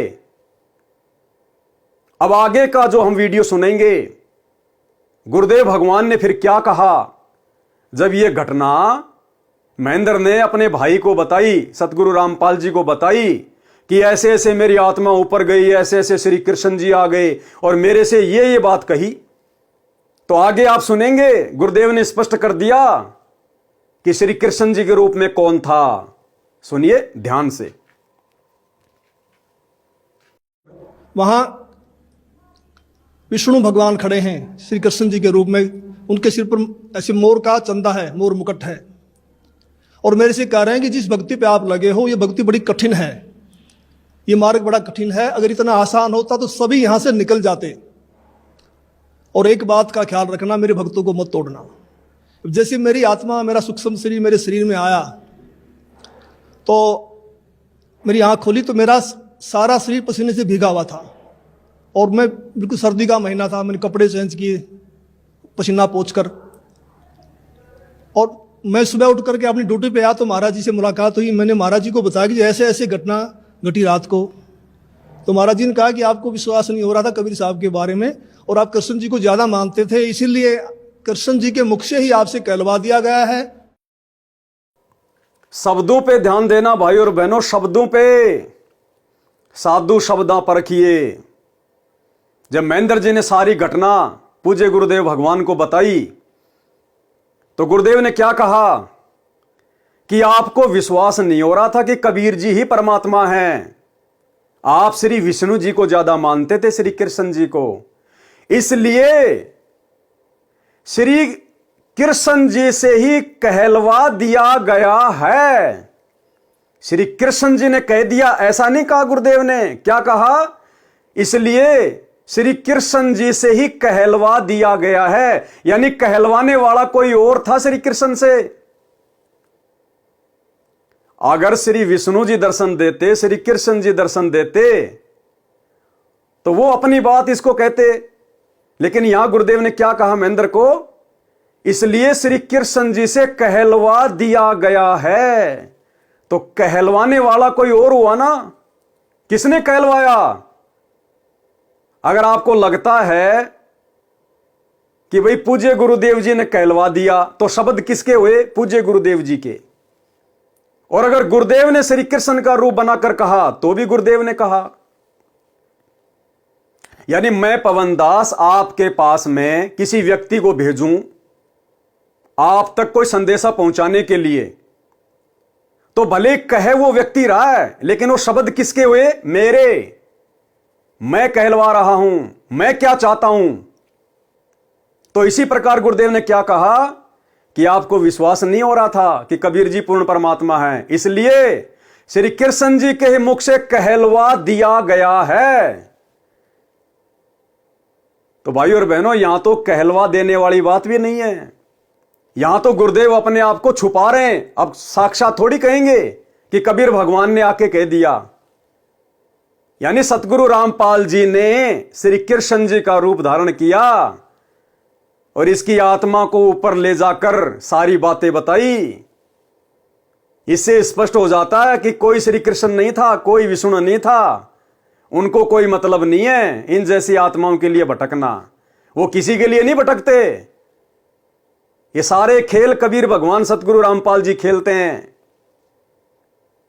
तो गुरुदेव ने क्या कहा कि आपको विश्वास नहीं था, इसलिए श्री कृष्ण जी से कहलवा दिया गया है। तो कहलवाने वाला कौन? सतगुरु रामपाल जी, अन्यथा उनको क्या पता। अरे सौपन आ रहा महेंद्र को, और गुरु जी कह रहे हैं कि श्री कृष्ण जी से कहलवा दिया गया। तो कौन हुए? सतगुरु रामपाल जी भगवान, स्वयं कबीर परमात्मा। और कहलवा दिया गया है, तो किसने कहे थे वो शब्द कि एक बात का ध्यान रखना, मेरे भक्तों को मत तोड़ना। अगर वो श्री कृष्ण जी ने भी कहे हैं, तो कहलवाए किसने? सतगुरु रामपाल जी भगवान ने। तो शब्द किसके हुए? सतगुरु रामपाल जी भगवान के। और क्या कहा सतगुरु रामपाल जी भगवान ने श्री कृष्ण के मुख से, श्री कृष्ण का रूप बनाकर, कि एक बात का ध्यान रखना, मेरे भक्तों को मत तोड़ना। क्योंकि गुरुजी अंतर्यामी, उनको पता था कि करोथा कांड में इसकी भूमिका रहेगी, बरवाला कांड में तो इसकी विशेष भूमिका रहेगी, और बरवाला कांड के बाद तो मेरे दोनों बेटों को साथ में लेके ये मेरा भाई महेंद्र पूरी संगत का ही सत्यानाश करेगा। और पिछले 10 वर्षों से भाई और बहनों, इन तीनों चाचा बेटों ने भक्ति मार्ग में कितनी गंदगी फैलाई है। गुरुदेव के जेल जाने के बाद 2014 के बाद इन्होंने कोई भी मर्यादा गुरुदेव भगवान की सुरक्षित नहीं रहने दी। तो अंतर्यामी को पहले ही पता था, इसलिए पहले ही परमात्मा ने श्री कृष्ण जी का रूप बनाकर आप और हमें सचेत करवाने के लिए इस तक संदेशा पहुंचा दिया था, जिसका अब खुलासा हो रहा है। अब भी सौभाग्य है भाई बहनों का, यदि जाग जाएंगे तो, अपनी आंखें खोल लेंगे तो, अन्यथा ये काल के दूत संगत को ना घर का छोड़ेंगे ना घाट का। तो शब्दों पे ध्यान देना, महेंद्र जी क्या कह रहे हैं। वो शब्द श्री कृष्ण जी के नहीं, श्री विष्णु जी के नहीं। वो श्री कृष्ण नहीं था, विष्णु नहीं था। क्या कहा गुरुदेव ने? इसलिए श्री कृष्ण जी के ही मुख से कहलवा दिया गया है। ध्यान से सुनिएगा। तो महाराज जी ने कहा कि आपको विश्वास नहीं हो रहा था कबीर साहब के बारे में, और आप कृष्ण जी को ज्यादा मानते थे, इसीलिए कृष्ण जी के मुख से ही आपसे कहलवा दिया गया है। कृष्ण जी के मुख से ही आपसे कहलवा दिया गया है। कृष्ण जी के मुख से ही आपसे कहलवा दिया गया है कि ऊपर और शक्ति है और रास्ता है। तो उस दिन के बाद मैंने पीछे मुड़ के नहीं देखा, और फिर मैं सही ढंग से भक्ति करने लगा। सर, संत रामपाल जी महाराज से नाम उपदेश लेने के बाद आपको क्या क्या लाभ हुआ? पहले मैं संसारिक लाभ बताऊंगा आपको, खासकर शरीर के लिए। जब मैंने गुरु जी को गुरु धारण कर लिया और मैं भक्ति करने लगा, लगभग 1999 की बात है। उस समय मेरी आयु 41 वर्ष थी, 41 ईयर, और अब मेरी 55 साल की हो चुकी है, 55 ईयर्स ओल्ड। तो मैं रोहतक में एक रेलवे रोड रोड का नाम है, बाजार में। वहाँ एक लाला जी के पास बैठा हुआ था। वहाँ एक लड़का मेरे से मिला। वो लाला जी ने, उसका नाम फकीर चंद जी थे, उन्होंने कहा कि MAAA है और इन्होंने ज्योतिष शास्त्र से भी MA किया हुआ है। तो मैंने उसको भक्ति की बात ही समझानी चाहिए। तो उसने कहा जी एक बार अपना हाथ दिखा दो। तो उसने मेरे हाथ देखे दोनों। ध्यान से सुनना भाई और बहनों, ये कितने मर्यादित भगत हैं, कितना सार नाम लेने के बाद इनको भक्ति मार्ग समझ में आया, कितना ये गुरु जी की मर्यादा निभाते थे। गुरुदेव भगवान ने हमें क्या बताया कि बच्चों, नाम दीक्षा लेने के बाद आपने किसी भी ज्योतिष को अपना हाथ नहीं दिखाना। दास देखता है, सार नाम ले लिया, एक परंपरा बना ली, सार नाम लेना है, झूठ सच बोल गए, सार नाम ले लिया और फिर इन्हों के फायदा नहीं हुआ, झाड़े लुआने चले गए, झाड़ा लगवाया, ज्योतिष दिखाया, हाथ दिखाया, झाड़ा लगवाया, ज्योतिष दिखाया, हाथ दिखाया, झाड़ा लगवाया, ज्योतिष दिखाया, हाथ दिखाया। आज तो उस दिन देख लिया जिस दिन तुम नाम तोड़ दिया, झूठ बोल कर सार नाम ले लिया, उसी दिन नाम खत्म है जिस दिन यू लिया, सारे नाम खत्म हो गए आपके। तो परमात्मा पाने के लिए सच्चे सुच्चे हो, क्योंकि आपने सच्चे सुच्चे घर जाना है। अरे काल प्रेरणा से ज्योतिष तो आपको कहेगा कि भैया तेरा हाथ दिखा, मैं तेरा हाथ देखना चाहता हूं, मैं तेरा भविष्य बता दूं। लेकिन परमात्मा ने क्या कहा कि आपने ये गलती नहीं करनी। नियम तो नियम है, मर्यादा तो मर्यादा है। 1999 की बात, दादा गुरुजी से नाम दीक्षा ले रखी थी। फिर 1994 में सतगुरु रामपाल जी से दीक्षा ले ली। फिर कह रहा कि मेरे को सार नाम मिल गया। फिर कह रहा कि कबीर जी ने श्री कृष्ण जी से भी कहलवा दिया कि भाई मैं ही भगवान हूं, ऊपर कोई और भी कोई शक्ति है। उसके बावजूद भी ज्योतिष वालों को अपना हाथ दिखा रहा है। अरे वो तो 100 बार कहेंगे। आज गुरुदेव ने मना कर दिया कि बच्चों नाम दीक्षा लेने के बाद हमने बीड़ी नहीं पीनी, सिगरेट नहीं पीनी, शराब नहीं पीना। अब आपको तो लाख मिलेंगे भैया, आपके यार दोस्त रिश्तेदार जहां भी जाओगे वहीं आपको नशेड़ी मिलेंगे और कहेंगे भैया ले लेना एक घूंट, क्या दिक्कत है। तो क्या आप ले लोगे? नहीं लोगे। आपको अपने गुरु की मर्यादाओं का ध्यान है।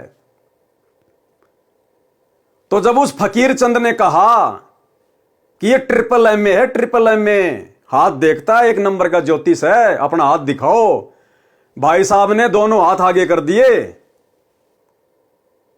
महेंद्र जी ने, सारनामी भगत ने, सबसे बड़े भगत ने, कहां इनकी मर्यादा थी? अरे इतने वर्षों के बाद भी इसको यह पता नहीं कि क्या मर्यादा है और क्या मर्यादा नहीं है। और ज्योतिष वाले के आगे खाली उसके एक बार कहने से इसने कोई विरोध नहीं किया। अगर ये विरोध करता तो हम मानते कि भाई जबरदस्ती उसके हाथ पकड़ के देख लिए होंगे। उसने तो इतना ही कहा था कि MAAA। अब इसने देखा पता नहीं क्या क्या बता देगा, तुरंत आगे हाथ कर दिए भिखारी की तरह, लो जी डाल दो, क्या है। अब वो क्या गोबर डालेगा उसमें? मर्यादा तोड़नी थी, कार ने तोड़ दी। ध्यान से सुनिएगा मर्यादित भगत श्रीमान महेंद्र जी के शब्द। तो उसने कहा जी एक बार अपना हाथ दिखा दो। तो उसने मेरे हाथ देखे दोनों। तो उसने कहा जी एक बार अपना हाथ दिखा दो। तो उसने मेरे हाथ देखे दोनों। पहले दाहिना हाथ देखा, कहने लगा आपकी आयु कितनी है? मैंने कहा मैं 41 वर्ष का हो चुका हूं। तो उसने कहा आपके भाग्य में लिखा है 40 वर्ष से लेकर 45 तक बिल्कुल बेड के ऊपर बीमार अवस्था में लेटना, और आपको फला फला बीमारी लगेंगी। फिर मैंने कहा मैं तो 41 का हो चुका हूं, मुझे तो कुछ भी नहीं है। कहने लगा 1 साल का धोखा भी हो सकता, कुछ जरूर होगा। तो मैं कुछ चिंतित तो हुआ, लेकिन फिर उसने मेरा बायां हाथ देखा और कहने लगा आपकी पत्नी जिंदा है? मैंने कहा वो तो जिंदा है। कहता हो ही नहीं सकता। मैंने कहा मैं सुबह घर से आया था जब तू जिंदा थी, अब मर गई हो तो मैं कुछ कह नहीं सकता। ध्यान देना भाई और बहनों, जिस प्रकार परमात्मा ने मरे हुए कमाल को, काल एजेंट को जिंदा किया था और भक्ति पे लगाया था, उसी प्रकार ना तो इस महेंद्र की आयु शेष थी और ना इसकी औरत की आयु शेष थी। परमात्मा ने जबरदस्ती इनकी आयु बढ़ाकर इनको भक्ति पे लगाया हुआ है। जब ज्योतिष को इसने हाथ दिखाए, मर्यादा तो तोड़ी दी, और ज्योतिष ने क्या कहा कि आपकी तो आयु शेष थी नहीं, आप तो 40 साल से लेकर 45 साल तक बिल्कुल बेड पे रहना था। जैसे कोई पैरालाइसिस हो जाता है, लकवा मार जाता है, टट्टी पेशाब सब कुछ बेड में। तो ये मरी हुई आत्मा थी, इसका जीवन शेष नहीं था। परमात्मा ने इसकी उम्र बढ़ाई हुई है, गुरुदेव भगवान ने। साथ में फिर उस ज्योतिष ने जब इसका दूसरा हाथ देखा, इसने दोनों हाथ दिखाए अपने, पहले दायां फिर बायां। दायां हाथ देके तो ज्योतिष ने इसकी भविष्यवाणी कर दी कि तेरे को तो 5 साल तक बेड पे पड़ा रहना था, और दूसरा हाथ देके इसकी पत्नी की भविष्यवाणी कर दी कि आपकी पत्नी जिंदा है, क्योंकि उसकी जीवन लीला समाप्त थी, उसके श्वास शेष नहीं थे। तो इसने कहा भाई सुबह छोड़ के आया जब तो जिंदा थी, अब मर गई हो तो पता नहीं। तो उसने कहा यह तो हो ही नहीं सकता, आपकी पत्नी जिंदा कैसे रह सकती है?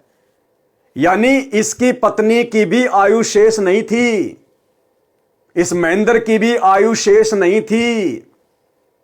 सतगुरु रामपाल जी भगवान ने, इस समर्थ शक्ति ने इन दोनों की आयु बढ़ाई हुई है। उसके बाद भी इन्होंने सतगुरु को हल्के में लिया। आप खुद इनका इंटरव्यू सुन रहे हैं, मैं अपनी तरफ से कुछ नहीं कह रहा।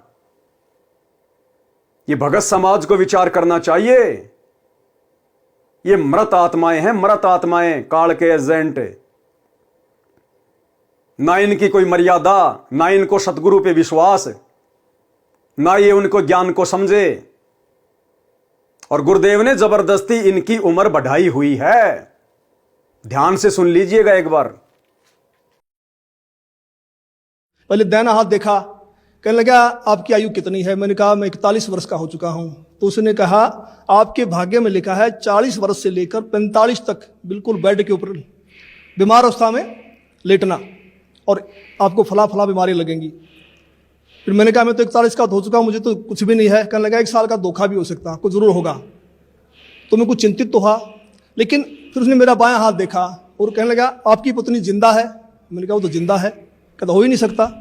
मैंने कहा मैं सुबह घर से आया था जब तू जिंदा थी, अब मर गई हो तो मैं कुछ कह नहीं सकता। लेकिन वो तो उसने कहा भी ये कैसे असंभव हो रहा है? तो मैंने उनसे कहा भी हम पूर्ण सतगुरु की शरण में हैं, सच्चे मंत्र का जाप करते हैं। हमारे सतगुरु कहते हैं कि भी तिल घटना मासा बढ़े वेदना लिखे जो लेख, सच्चा सतगुरु मिटा के ऊपर मार दे मेघ। हमारे सतगुरु ऐसे कर देते हैं। तो फिर मैंने 6 महीने के बाद फिर मुझे एक ऐसा ही और ज्योतिषी मिला। मैं जैसे पुलिस लाइन में गाड़ी का वायरलेस सेट ठीक करवाने के लिए गया, उस वर्कशॉप में एक इंस्पेक्टर थे इंचार्ज, वो अपनी टेबल पर ज्योतिष शास्त्र की किताब खोल के बैठे हुए थे। मैंने उनसे वही प्रश्न किया भी इसमें क्या रखा, भक्ति करो ना सच्चे नाम की। डिस्कस हुई हमारी। उसने कहा भगत जी ऐसी बात नहीं है, ये पूर्व जन्म के लेख होते हैं, भक्ति अलग चीज है, ये भी सत्य होते हैं। तो उसने मेरे फिर हाथ देख लिए मेरे, तो उसने मेरे फिर हाथ देख लिए मेरे, तो उसने मेरे फिर हाथ देख लिए मेरे। बताओ, उसके बाद फिर एक ज्योतिष और टकरा गया पुलिस लाइन में और कह रहा उसने फिर मेरे हाथ देख लिए। अरे जबरदस्ती पकड़ के थोड़ी देखेगा कोई। तो बताओ परमात्मा ने कहां तक इनको क्षमा किया हुआ है, कितनी मर्यादा तोड़ के बैठा हुआ था, फिर भी परमात्मा ने इसको जीवन दान बख्शा हुआ है। फिर ज्योतिष मिल गया, फिर कह रहा उसने मेरे हाथ देख लिए। जबरदस्ती हमारे तो नहीं देख रहा कोई। तेरे कैसे देख लिए भाई? जब तक तेरी अंदर से रुचि नहीं है दिखाने की, तो कोई सतगुरु की मर्यादा नहीं, कोई इसको पूर्ण ज्ञान नहीं, कोई इसको आत्म कल्याण की चिंता नहीं। तो भाई और बहनों, जबरदस्ती परमात्मा ने इनकी उम्र बढ़ा रखी है। ये मुर्दे हैं, मुर्दे, और वापस ये अपनी उसी दुर्गति की तरफ बढ़ रहे हैं धीरे धीरे। ये आने वाले समय में परमात्मा ने जिन आत्माओं को शुरुआत में जहां से उठाया था ना, किसी के घर में भूत था, किसी के घर में प्रेत था, कोई बीमार था, ये आने वाले समय में सतगुरु को हल्के में लेने के कारण इन सब आत्माओं की वही दुर्दशा होने जा रही है। ये भक्ति मार्ग पर जहां से शुरू हुए थे ये वापस वहीं जाने की तैयारी कर रहे हैं। फिर सतगुरु भी हाथ खड़ा कर लेगा, भैया मैं क्या करूं, 30 साल कम थोड़ी होती हैं। तुम्हें 30 साल में भी समझ में नहीं आया कि सतगुरु कौन है, भक्ति क्या है, मर्यादा कितनी महत्वपूर्ण है।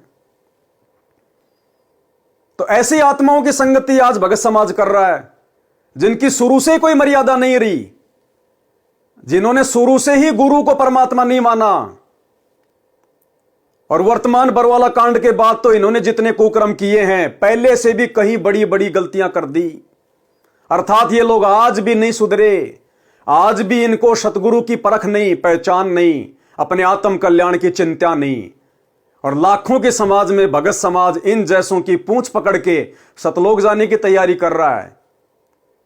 ये कब्र में तो लेके जा सकते हैं, सतलोक में लेके जाना इनके वश की बात नहीं है। आगे सुनिए महेंद्र जी के मुख कमल से। तो उसने मेरे फिर हाथ देख लिए, मेरे जो बातें उसने बताई थी वही बातें उसी ने दोहराई। तो फिर मैंने गुरु जी से प्रार्थना की, मैंने कहा जी ऐसे ऐसे बताया दो ने। तो संत रामपाल जी कहने लगे कुछ नहीं होगा, परमात्मा लेखों को मिटा देता, भक्ति करो। तो संत रामपाल जी की दया से, इनकी सच्ची भक्ति से उस पीरियड के दौरान मेरे को जुकाम तक नहीं हुआ, बुखार तक नहीं लगा। और आज मैं 55 वर्ष का हो चुका हूं, मेरी पत्नी भी जिंदा है। और मेरी जो घरवाली थी उनका नाम राजबाला है, और वो भक्ति में विशेष रुचि नहीं रखती थी, वो किसी को भी नहीं मानती थी, बस अपने काम धंधा करती थी। तो एक बार 2004 की बात है, उसकी दोनों उंगलियां सुन्न हो गई दाहिने हाथ की। वो मेरे से कहने लगी मुझे दिखा, नहीं तो हाथ सूख जाएगा। को पड़ोस के कह रहे थे एक हाथ सूख गया, ऐसे ही बीमारी लग गई थी। तो मैं रोहतक में रेडियो स्टेशन के पास गुप्ता जी हैं डॉक्टर हड्डियों के, उनके पास उनको लेके गया। उन्होंने बताया कि उसकी ये गर्दन के पास नसें होती हैं, नस दब गई है। तो उन्होंने एक्सरे लिया, दवाई दे दी, 2 महीने इलाज चलता रहा, कोई फर्क नहीं पड़ा।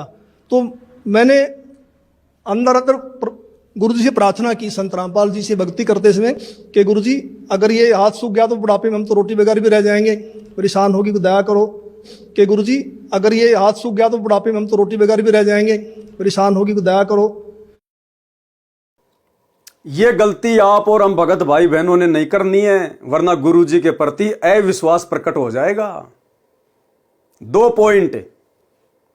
सबसे पहला पॉइंट, महेंद्र की पत्नी राजबाला वो भी कोई ज्ञान को आधार बना के नहीं जुड़ी, अपनी आत्मा के कल्याण के लिए नहीं जुड़ी। अरे जिसका पति हरियाणा पुलिस में एसपी का ड्राइवर, उसको क्यों भक्ति अच्छी लगेगी भाई? बढ़िया टाइम पे टूक मिल रहे, बढ़िया पहनने को कपड़े मिल रहे, गहने गाठी मिल रही, उसको क्या लेना देना बाबाओं से?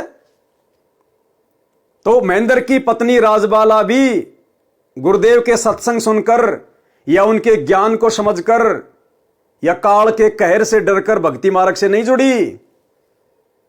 जब उसके शरीर पर आपत्ति आई उस समय उसको सतगुरु की याद आई, और वो भी सतगुरु रामपाल जी भगवान ने जब उसको दर्शन दिए और उसकी पीड़ा समाप्त करी, जिस पीड़ा को लेकर दीवार के सहारे पूरी रात रो रही थी, आगे सुनेंगे आप। तब जाकर उसने गुरु जी से दीक्षा ली। कोई ज्ञान गंगा पढ़कर, भक्ति सौदागर का संदेश पढ़कर या सत्संग सुनकर दीक्षा नहीं ली। और महेंद्र क्या कह रहा है कि मैंने गुरुजी से प्रार्थना करी अपनी औरत के लिए। ये गलती भाई और बहनों आप और हमने नहीं करनी है। ये तो जो मर्जी करेगा, हमने इसको देख के नहीं चलना है, नहीं तो हमारी भक्ति पंचर हो जाएगी। हमने चिंता और प्रार्थना केवल यही करनी है, यही रखनी है कि भक्ति दान मोय दीजियो देवन के देवा हो, कि परमात्मा मुझे भक्ति दो, मुझे मर्यादा दो, मैं पंचर ना हो जाऊं।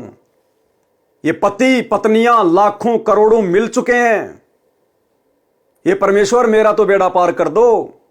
मैं तो केवल अपनी आत्मा के लिए आपसे प्रार्थना करूंगा मालिक। अगर हमने किसी और के लिए दुआ की, जैसे कि महेंद्र ने अपनी पत्नी के लिए, वो भी अनुपदेशी, और गुरुजी से प्रार्थना कर रहा है, ये गलती आप और हम भगत भाई बहनों ने बिल्कुल नहीं करनी है। इस भक्ति मार्ग पर गुरुजी का संदेशा दे दो, भक्ति मार्ग की जानकारी दे दो, गुरुजी के सुनने के लिए सत्संग दे दो, कि भैया परमात्मा धरती पे आए हुए, भक्ति कर, मैं तेरा कहां कहां बचाव करूंगा, और मैं 2 कोटि का जीव तेरा क्या बचाव कर दूंगा, मैं खुद मिट्टी का पुतला। लेकिन इसने अपनी पत्नी के लिए प्रार्थना की। यह गलती आप और हम भगत भाई बहनों ने बिल्कुल भी नहीं करनी है। केवल परमात्मा का रास्ता दिखा दो, भक्ति का मार्ग पकड़ा दो। हमने किसी के लिए दुआ नहीं करनी है, प्रार्थना नहीं करनी है। चाहे आपका 2 साल का बच्चा ही क्यों ना भयंकर बीमार हो, आपने उस समय अपने मंत्र पर ज्यादा ध्यान देना है, ज्यादा से ज्यादा सुमरण करना है। अपने बेटे के लिए दुआ नहीं करनी, हे गुरुजी मेरा बेटा ठीक हो जाए, हे गुरुजी मेरा बेटा ठीक हो जाए, एक ज्योति करवा दूंगी, एक पाठ करवा दूंगा। नहीं, वो अंतर्यामी है, सब कुछ देख रहा है, उसकी नजर से कुछ भी छुपा हुआ नहीं है। वो वही करेगा जो उसने करना है, और वो अच्छा तब करेगा जब आप उसको प्रसन्न करोगे। और सतगुरु प्रसन्न होता है मर्यादित भक्ति से। ऐसे समय में ही तो भगत की परीक्षा होती है कि भगत क्या रास्ता अपनाएगा। कहीं ये मोह ममता ये त्रिकुटी पर जाके ना दिखा दे, ये तो फेल हो जाएगा। तो रिहर्सल तो सतगुरु यही करवा के देखेगा ना। तो भाई साहब की रिहर्सल चल रही थी, विकेट पे विकेट गिर रहे थे। तो कहने का मतलब है इसकी पत्नी भी ज्ञान को आधार बना के नहीं जुड़ी, और महेंद्र जी भी भक्ति मार्ग में फैल।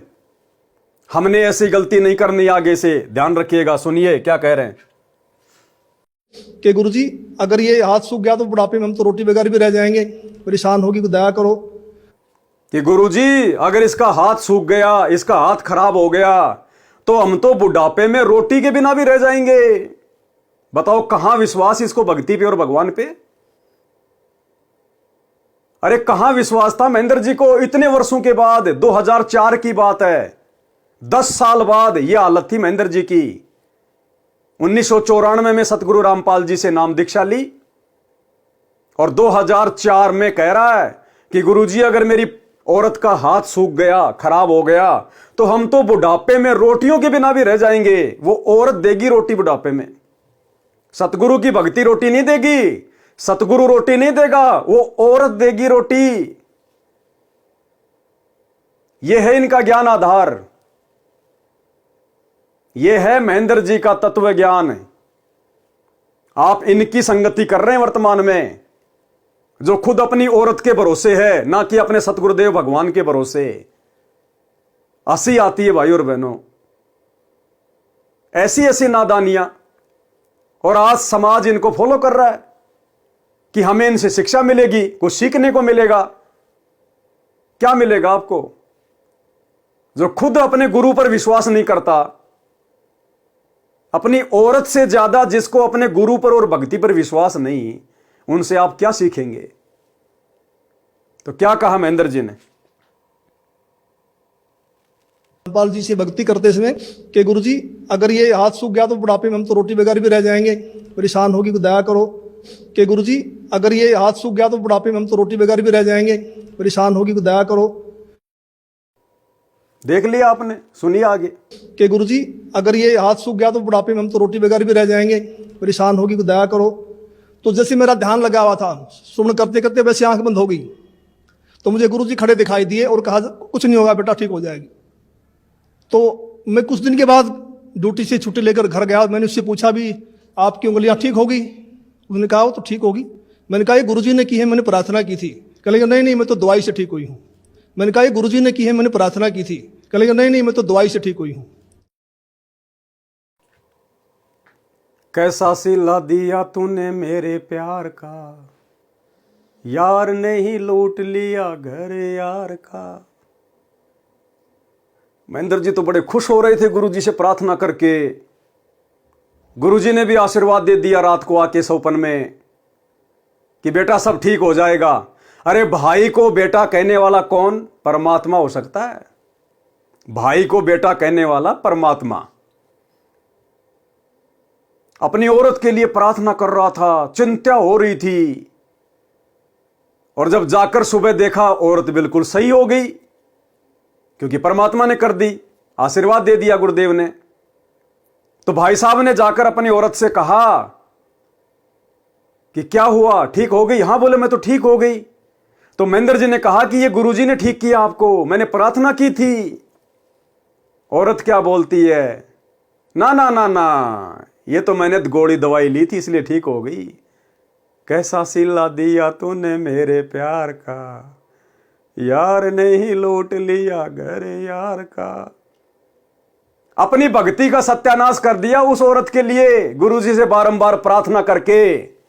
और उस औरत ने क्या सिला दिया कि नहीं नहीं तेरे गुरुजी ने थोड़ी ठीक किया है, ये तो मैं दवाई लेके आई थी, डॉक्टर ने ठीक किया है, कर लो प्रार्थना, कर लो प्रार्थना। किसके लिए प्रार्थना कर रहा था भैया, क्या जवाब मिला? तो यह गलती भाई और बहनों हमने नहीं करनी है। सतगुरु जिसके जैसे संस्कार हैं वैसा अपने आप उसका ट्रीटमेंट करेगा, अच्छा या बुरा। कर्मों का फल यही परमात्मा देता है।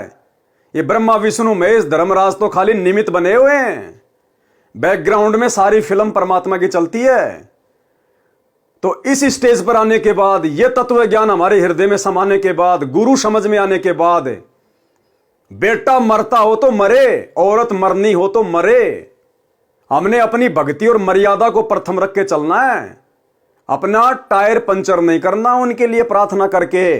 वो अंतर्यामी सब देख रहा है, वो वही करेगा जो उस आत्मा के हित में होगा। फिर हम क्यों अपनी ऐसी तैसी करवाएं? फिर क्यों हम गुरुजी को नाराज करें अपनी मूर्खता दिखा के, अपना टायर पंचर करके?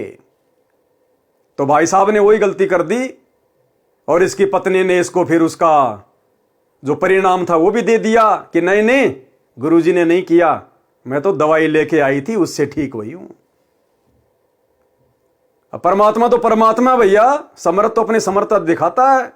परमात्मा ने फिर कर दिया उसको बीमार, अब की बार उसकी रीढ़ की हड्डी में दर्द कर दिया भगवान ने। ले भाई, तुम्हारे ऊपर तो रोगों का पहाड़ टूट रहा है, अगर तुम नहीं मानते तो भुगतो। उसके बाद फिर अकल ठिकाने आई, और वो भी कब? जब रो रो के परेशान हो गई, दुखी हो गई, और रात को 3 बजे गुरुजी ने आके इसकी पत्नी को दर्शन दिए, आशीर्वाद दिया, तब जाके ठीक हुई। फिर इसकी पत्नी ने नाम लिया, ना कि ज्ञान समझ के, ना कि सत्संग सुन के, मजबूरी में। तो क्या कहा महेंद्र जी ने? मैंने कहा ये गुरुजी ने की है, मैंने प्रार्थना की थी। कहेंगे नहीं नहीं मैं तो दवाई से ठीक हुई हूँ। तो मुझे बड़ी निराशा हुई। तो कुछ यानी 2005 में उसके दाहिने पैर में बहुत जोर का दर्द शुरू हो गया। मैं उसी डॉक्टर के पास फिर लेके गया, गुप्ता जी के पास। गुप्ता जी ने फिर एक्सरे किया, फिर कहा भी रीढ़ की हड्डी की नस दब गई है, इसलिए उससे पेन है।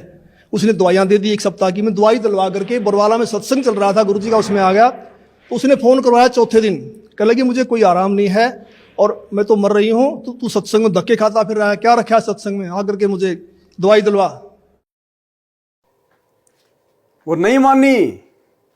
मालिक को पता था कि ये नहीं मानने वाली है, ये महेंद्र भी अपनी भक्ति बर्बाद करेगा उसकी चिंता करके। भाई साहब ने तो भक्ति अपनी बर्बाद की, पंचर की, परमात्मा ने दया बख्श दी। लेकिन वो मानने वाली कहां थी? नहीं मानी कि नहीं डॉक्टर ने ठीक किया है। 1 साल बाद फिर उसकी कमर में दर्द, रीढ़ की हड्डी में दर्द, उसी डॉक्टर के पास गई। डॉक्टर ने दवाई दे दी, सब कुछ कर दिया, कोई आराम नहीं। अरे पहली बार भी अगर डॉक्टर करने वाला था और दवाई से आराम हुआ था, तो अब की बार क्यों नहीं हुआ? कोई आराम नहीं हुआ। दुखी, रोवे, चिल्लावे। महेंद्र गया छुट्टी लेके, पेन किलर के इंजेक्शन लेके, और जाकर देखा कि वो तो काम कर रही है।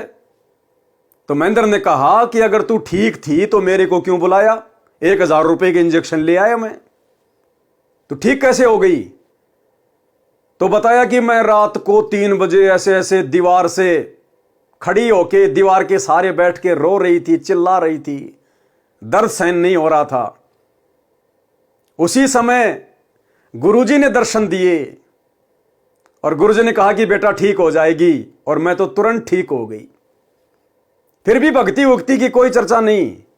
फिर महेंद्र ने कहा कि अब तो नाम लेगी? हाँ बोले, अब नाम ले लूंगी मैं, क्योंकि अब तो साक्षात गुरुजी ने विश्वास दिला दिया था दर्शन देके उसको कि हां ये रोग मेरा गुरुजी ने ठीक किया है, डॉक्टर के बस की बात नहीं थी। तब जाके उसने गुरुजी से उपदेश लिया, ना कि गुरुजी का ज्ञान समझ के, ना कि गुरुजी का सत्संग सुन के। तो ये सारे देखा देखी वाले हैं भाई और बहनों, सारे देखा देखी वाले। महेंद्र से लेकर महेंद्र की पत्नी, महेंद्र का बेटा, जितने भी गुरुदेव के रिश्तेदार हैं, गुरुदेव के बेटा बेटी हैं, पत्नी हैं, ये सब देखा देखी वाले हैं, देखा देखी वाले। ये तो गुरुजी ने डमरू बजा बजा के भीड़ इकट्ठी की थी। ये भगत की श्रेणी में नहीं है, ध्यान से सुनिएगा। उसने फोन करवाया चौथे दिन, कह लगी मुझे कोई आराम नहीं है और मैं तो मर रही हूं, तू सत्संग में धक्के खाता फिर रहा है, क्या रखा है सत्संग में, आकर के मुझे दवाई दिलवा। तो मैं गुप्ता जी के पास गया, वहां उसका रिकॉर्ड लेकर के। गुप्ता जी ने कहा भी अब तो इसका ऑपरेशन होगा और कोई इलाज नहीं है। तो ऊपर से इलेक्शन थे हरियाणा में 2005 फरवरी में। तो मैंने कहा जी 1 सप्ताह इलेक्शन का, हमें छुट्टी नहीं मिलेगी, आप ऐसा कर दो, ऐसे इंजेक्शन लिख दो, कितने ही महंगे हैं, जो 10 दिन निकाल दें, फिर मैं ऑपरेशन करा लूंगा। तो उन्हें इंजेक्शन लिख दिया, मैं दवाई लेकर के पुलिस लाइन में जाके अपने बॉक्स में रख दिए। तो सुबह ड्यूटी करके फिर जाऊंगा घर। तो मैं रात को 2 बजे उठा, तो मुझे बड़ी वही चिंता हो गई भी क्या होगा, तो बड़ी रो रही है, बड़ी तकलीफ है उसको। तो मैं भक्ति करके सुबह का नित्य-नियम करके अपने सुमरण करके मैं दोबारा सो गया। और सोते समय मैंने प्रार्थना की कि हे परमेश्वर, हे गुरुदेव, ठीक तो आप ही करते हो, अब की बात ठीक भी करो और ये एहसास करवाओ कि आपने ही किया है, करने वाले तो आप ही हो। तो मैं ड्यूटी करके शाम को 5 बजे घर गया। तो वो अपने काम धंधे में लगी हुई थी। मैंने उससे पूछा भी मैं तो 1000 रुपये की इंजेक्शन ले यार, तू ठीक है तो फोन कर देती, दवाइयों को मैं वापस कर देता। तो उसने कहा मैं तो ठीक होगी। मैं कैसे हुई? कहने लगी मैं सारी रात रोती रही, 3 बज गए, मैं दीवार के ऐसे कमर लगा के रो रही थी। तो मुझे गुरुजी दिखाई दिए, मेरी आंख बंद हुई कुछ सेकंड के लिए। तो गुरुजी ने ऐसे हाथ किया, ठीक हो जाएगी बेटी, कोई बात नहीं। कहता उसी समय मेरा रोग बिल्कुल खत्म हो गया। तो फिर मैंने कहा आप तो भक्ति करेगी ना? कहने लगी हाँ आप करूंगी। तो फिर मैंने कहा आप तो भक्ति करेगी ना? कहने लगी हाँ आप करूंगी। कहने का मतलब है ज्ञान को आधार बना के महेंद्र जी का परिवार भक्ति मार्ग में नहीं जुड़ा था। और जो आत्मा ज्ञान को आधार बना के नहीं जुड़ती है, किसी विशेष परेशानी में राहत के कारण जुड़ती है, वो आत्मा आगे चलकर इस ज्ञान को नहीं समझ पाती है। और यही कारण है ये परिवार आज भी गुरुदेव की मर्यादाओं को बहुत हल्के में ले रहा है, बहुत हल्के में, क्योंकि परमात्मा ने इनको बहुत सुख दे रखे हैं। लेकिन भैया ये समदृष्टि परमात्मा है, इसको ज्यादा हल्के में लेने की गलती मत करना। कब ये सुख दुखों में तब्दील हो जाएंगे तुम्हें पता भी नहीं चलेगा। और अब तुम लोग इस स्टेज पर खड़े हो, तुम्हारे लिए माफी का कोई ऑप्शन भी नहीं है। तो फिर मैंने कहा आप तो भक्ति करेगी ना? कहने लगी हाँ आप करूंगी। तो आज तक उसको दर्द दोबारा नहीं हुआ है। और अनेक गुरुजी ने हमें सुख दिए। सबसे बड़ा तो मानसिक सुख होता है, मानसिक शांति, वो हमारे को संपूर्ण रूप से मिली हुई है। एक दिन संत रामपाल जी करनाल के अंदर एक भगत के घर गए हुए थे। और सतगुरु जी ने 3.5 घंटे के लगभग सत्संग किया। जब चलने लगे तो एक औरत ने, जो काफ़ी बुजुर्ग थी, कोई 65 साल के करीब उनकी उम्र रही होगी, उन्होंने कहा कि जी मैं आपसे कुछ बात करना चाहती हूँ। तो गुरुजी ने कहा ठीक है पूछो। तो उसने कहा जी आपने जैसे सत्संग समाप्त किया तो आपके ऊपर से कमल के फूल पर बैठा हुआ सफेद परमात्मा निकल के गया है, मानव सदृश, और मैं कमल की पंखड़ी को बहुत दूर तक देखते रही ऐसे। तो संत रामपाल जी ने कहा फिर आपकी क्या सलाह है नाम लेने की? तो उसने कहा मैंने तो गुरु बनाया हुआ राधा स्वामी व्यास से, और मैं तो मंदिरों में भी जाती हूँ, देवताओं की पूजा भी करती हूँ। तो महाराज जी ने कहा देखो उनके फूटे भाग, ये सच्चाई को देखकर भी नहीं मान रही हैं। तो फिर हम चल पड़े। उस समय गुरु जी के पास सुमो गाड़ी होती थी, हम दिल्ली साइड में जा रहे थे। मैंने महाराज जी से प्रश्न किया कि महाराज जी परमात्मा का भी अजीब खेल है, जो ढूंढ रहे हैं उनको दर्शन नहीं दे रहे, और जिनको दर्शन दे दिए, जो इनको प्रकट होके बता गए, वे इसको मान नहीं रहे कि परमात्मा की क्या लीला है। तो महाराज जी ने कहा ये बुद्धि से परे का विषय है और इसको आप नहीं समझ पाएंगे। फिर मैंने कहा जी बताओ, दया करो। महेंद्र जी कितना गुरुदेव भगवान को जान पाए थे, समझ पाए थे। वो बुढ़िया वाली घटना महेंद्र जी ने बताई। सत्संग के बाद उस बुढ़िया ने कहा जी मैं आपसे कुछ बात करना चाहती हूं। गुरुदेव बोले बोलिए। कि जब आप सत्संग करके रुके तो आपके ऊपर से कमल के फूल पर बैठा हुआ एक सफेद रंग का भगवान गया और मैंने काफी दूर तक देखा। ये बातें महेंद्र जी भी सुन रहे थे वहीं पर। तो गुरुदेव ने कहा, भाई फिर क्या विचार है, नाम दीक्षा ले लो, आपको तो भगवान ने विश्वास भी करवा दिया। बोला, नहीं जी, नाम दीक्षा तो मैंने राधा स्वामी से ले रखी है। अब महेंद्र जी सारी बातें सुन रहे थे, तो महेंद्र जी ने फिर गुरुदेव से सवाल किया कि गुरुदेव एक बात बताइए, परमात्मा का खेल भी अद्भुत है, निराला है। जो परमात्मा को ढूंढ रहे हैं उनको तो परमात्मा दर्शन नहीं दे रहा, और जिनको परमात्मा साक्षात प्रकट होकर दर्शन दे रहे हैं, जैसे उस बुढ़िया को दिए, तो वो परमात्मा को मान नहीं रहे, भक्ति पे नहीं लग रहे। तो गुरुदेव ने कहा कि महेंद्र, ये तेरी बुद्धि से परे का विषय है, ये बात तुझे समझ में नहीं आएगी, ये बुद्धि से परे का विषय है। क्यों कही गुरुदेव ने ये बात? अगर महेंद्र को जरा भी समझ होती तो ये गुरुदेव भगवान से इस प्रकार का बालक बुद्धि वाला सवाल ही ना करता। अगर महेंद्र अपने गुरु को ही परमात्मा मान चुका होता, कबीर जी मान चुका होता, तो ये सवाल ही ना करता। अरे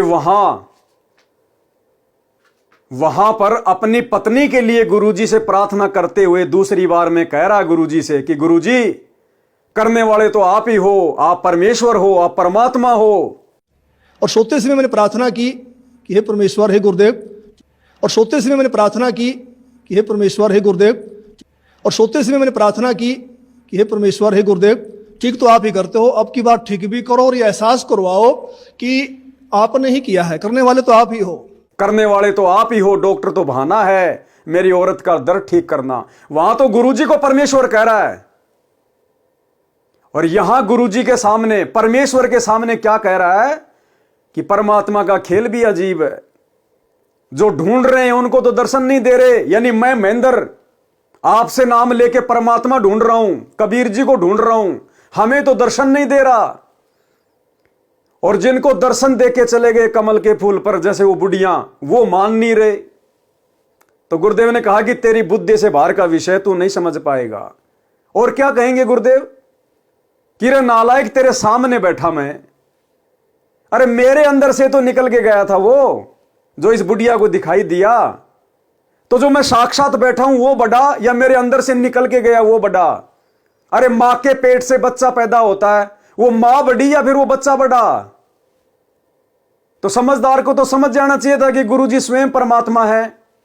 ये तो भक्तों को विश्वास दिलाने के लिए सतगुरु रामपाल जी भगवान ने उस बुढ़िया को ऐसा दृश्य जानबूझ के दिखाया, अपने साथ रहने वाले महेंद्र जैसे भक्तों को विश्वास दिलाने के लिए, लेकिन फिर भी नहीं समझ पाए।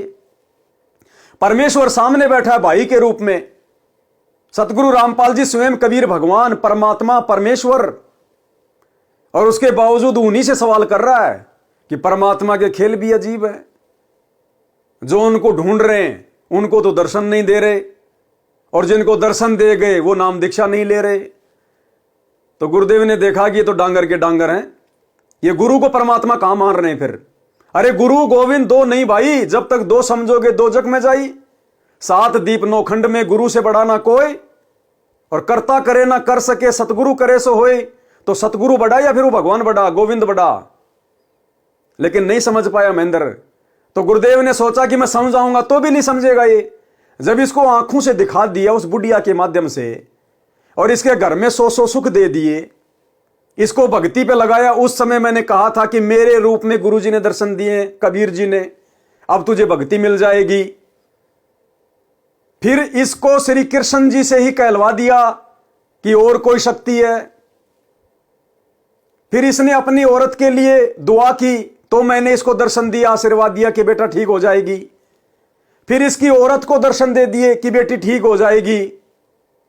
अरे जितनी बार भी दर्शन दिए, क्या कोई और भगवान आया था क्या दर्शन देने? कोई डाडी मूछ वाला आया था क्या? कोई श्री कृष्ण जी आया था क्या? कोई श्री विष्णु जी आया था क्या? बार बार दर्शन दे कौन रहा था? सतगुरु रामपाल जी। तो गुरुदेव ने सोचा अगर ये मुझे परमात्मा मानता तो इसको इतने चमत्कार दिखा दिए, ये कब का मान लेता। अब इसको कहूंगा तो भी क्या मानेगा ये? और मैं तो कह रहा हूं बार बार, भाई कबीर जी भगवान है, कबीर जी भगवान है। तो फिर ये जिद पकड़ लेगा, मेरे को दिखाओ, मेरे को दर्शन कराओ। तो कहां से इसको दर्शन करा दूंगा मैं? इसलिए परमात्मा ने कहा कि भाई ये बुद्धि से परे का विषय है। बुद्धि से परे का विषय यानी तेरी समझ में आने वाली बात नहीं है, क्योंकि तू गुरु को मानुष मानता है, तू केवल मुझे अपना भाई मानता है। और भैया सतगुरु को भाई मानने से, रिश्तों में तोलने से बात नहीं बनेगी। अरे पार्वती ने जब नारद के कहने से अपने पति शंकर जी में परमात्मा को देखा, तब कहीं जाकर पार्वती अमर मंत्र के लायक हुई। और ये सारनाम लेने के 10-15 साल बाद भी अपने गुरु को मानुष मान रहा है, गुरु से कह रहा है कि परमात्मा की लीला भी अजब है, जो ढूंढ रहा उसको मिल नहीं रहा। फिर तेरे सामने कौन बैठा रे? तेरा गुरु कौन है फिर? तो बताओ इनको कैसे सारनाम दे दिया होगा गुरु जी ने, कैसे इनको सार शब्द दे दिया होगा? नकली बंदूक लेके घूम रहे हैं, झुनझुना बच्चे खिलाने वाला। सारनाम के तो योग्य बनना पड़ेगा, गुरु को परमात्मा मान के, गुरु को सबसे आगे रख के चलना पड़ेगा। ये मन में सवाल भी नहीं आना चाहिए कि मेरे गुरु के अलावा कोई और भी कोई कबीर भगवान होगा। तब जाके सार नाम के आसपास आएंगे हम, सार शब्द के। तो गुरुदेव ने कहा कि ये बुद्धि से परे का विषय है, तू नहीं समझ पाएगा। लेकिन फिर गुरुजी दया करो, गुरुजी दया करो। गुरुजी ने फिर दया करी, गुरुजी ने फिर इसको एक संकेत किया। क्योंकि भाई और बहनों ध्यान रखना, ये कलयुग की बिचली पीढ़ी है, साक्षात चमत्कार नहीं होगा, केवल संकेतों में आपको समझाया जाएगा। और गुरुदेव भगवान भी कहते हैं कि शब्द सैन सतगुरु की पहचान है, वो पावे अटल सुहाग रे।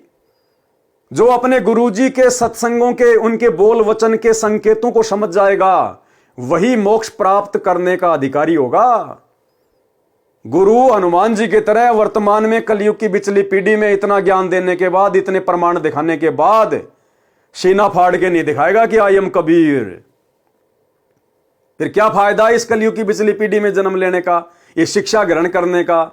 सतगुरु ने 30 साल से दिन रात एक कर दिए, इतने सत्संग सुना दिए, प्रमाण दिखा दिए। अब भी अगर उसी प्रकार से अगर डंडा लेके जानवर की तरह अगर समझाना है तो हमने सतगुरु के संकेतों को समझना पड़ेगा। तो फिर महेंद्र जी ने बार बार कहा, गुरु जी दया करो, फिर आप समझाओ। तो गुरु जी ने फिर संकेत किया। उस बुढ़िया के विषय में क्या कहा गुरुदेव ने कि ये बुढ़िया 650 साल पहले जब कबीर परमेश्वर आए थे, उस समय इस बुढ़िया ने प्रथम मंत्र लिया था और कुछ ही दिन भक्ति करी थी। और जब ये आत्मा ऊपर जाती है तो धर्मराज के दरबार में फिर ये आत्मा बहाना नहीं बना सकती। इसको वर्तमान में परमात्मा ने दिखा दिया कि धरती पे सही भक्ति कहां है, परमात्मा कौन है, सच्चा गुरु कौन है। अब ये धर्मराज के दरबार में जाकर ये नहीं कह सकती कि मेरे को भगवान का पता नहीं था, भक्ति का पता नहीं था। ये सीन धर्मराज उसको दिखा देगा कि देख, जब तू सत्संग सुन रही थी और उस महाराज जी के ऊपर से कमल के फूल पे बैठा हुआ कौन गया था और क्या कहा था तेरे को उस महाराज ने, फिर ये आत्मा चुप हो जाती है। तो महेंद्र को क्या कहा गुरुदेव ने, ध्यान से सुनिएगा। फिर भी महेंद्र बात को नहीं पकड़ पाया। परमात्मा का भी अजीब खेल है, जो ढूंढ रहे हैं उनको दर्शन नहीं दे रहे, और जिनको दर्शन दे दिए, जो इनको प्रकट होके बता गए, वे इसको मान नहीं रहे कि परमात्मा की क्या लीला है। तो महाराज जी ने कहा ये बुद्धि से परे का विषय है और इसको आप नहीं समझ पाएंगे। फिर मैंने कहा जी बताओ, दया करो। संत रामपाल जी ने बताया कि ये औरत 600 वर्ष पहले जब कबीर परमेश्वर आए थे, उनकी शिष्या थी। क्या कहा गुरुदेव ने महेंद्र को? दोबारा से परमात्मा ने संकेत किया कि हो सकता है बात को पकड़ जाएगा कि तेरा भाई ही परमात्मा है, कबीर है। गुरुदेव ने कहा कि ये औरत जब 650 साल पहले कबीर परमात्मा आए थे तो ये उनकी शिष्या थी।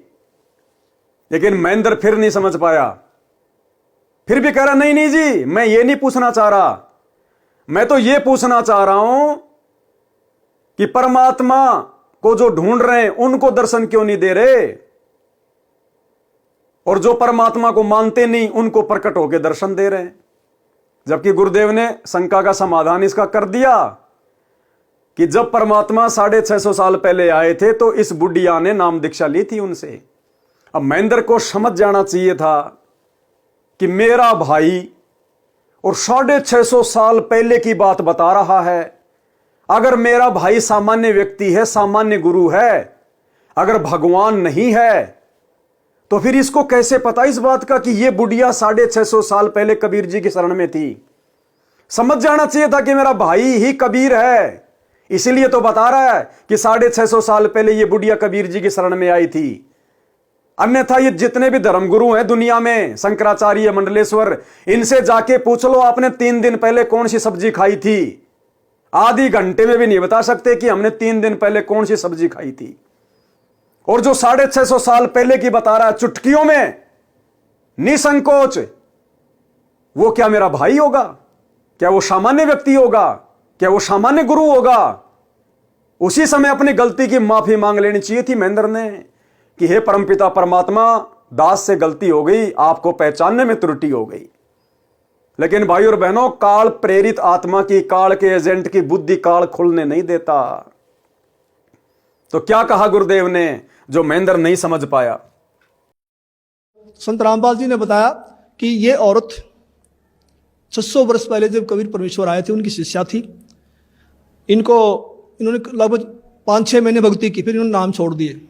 उसी प्रथम मंत्र के प्रभाव से इसको मानवश्री मिलते आ रहे हैं, भक्ति में रुचि है। अब ये समझ रही है कि जो मेरे को छोटा मोटा लाभ मिल रहा है ये देव देवता या मेरा पुराना गुरु दे रहा है, जो उन्होंने बनाया हुआ है, उस डर के मारे नहीं छोड़ना पा रही। तो मैंने फिर प्रश्न किया कि महाराज जी, मैंने तो ये पूछा है कि इनको दर्शन क्यों दिए?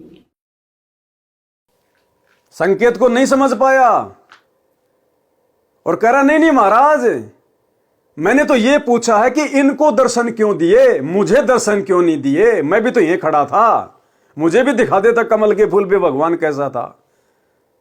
तो गुरु के संकेत को नहीं समझ पाया, उल्टा और सवाल खड़ा कर दिया कि नहीं, मैं ये नहीं पूछ रहा कि ये बुढ़िया 650 साल पहले कबीर जी की भगत थी, खाली 5 महीने भक्ति करी।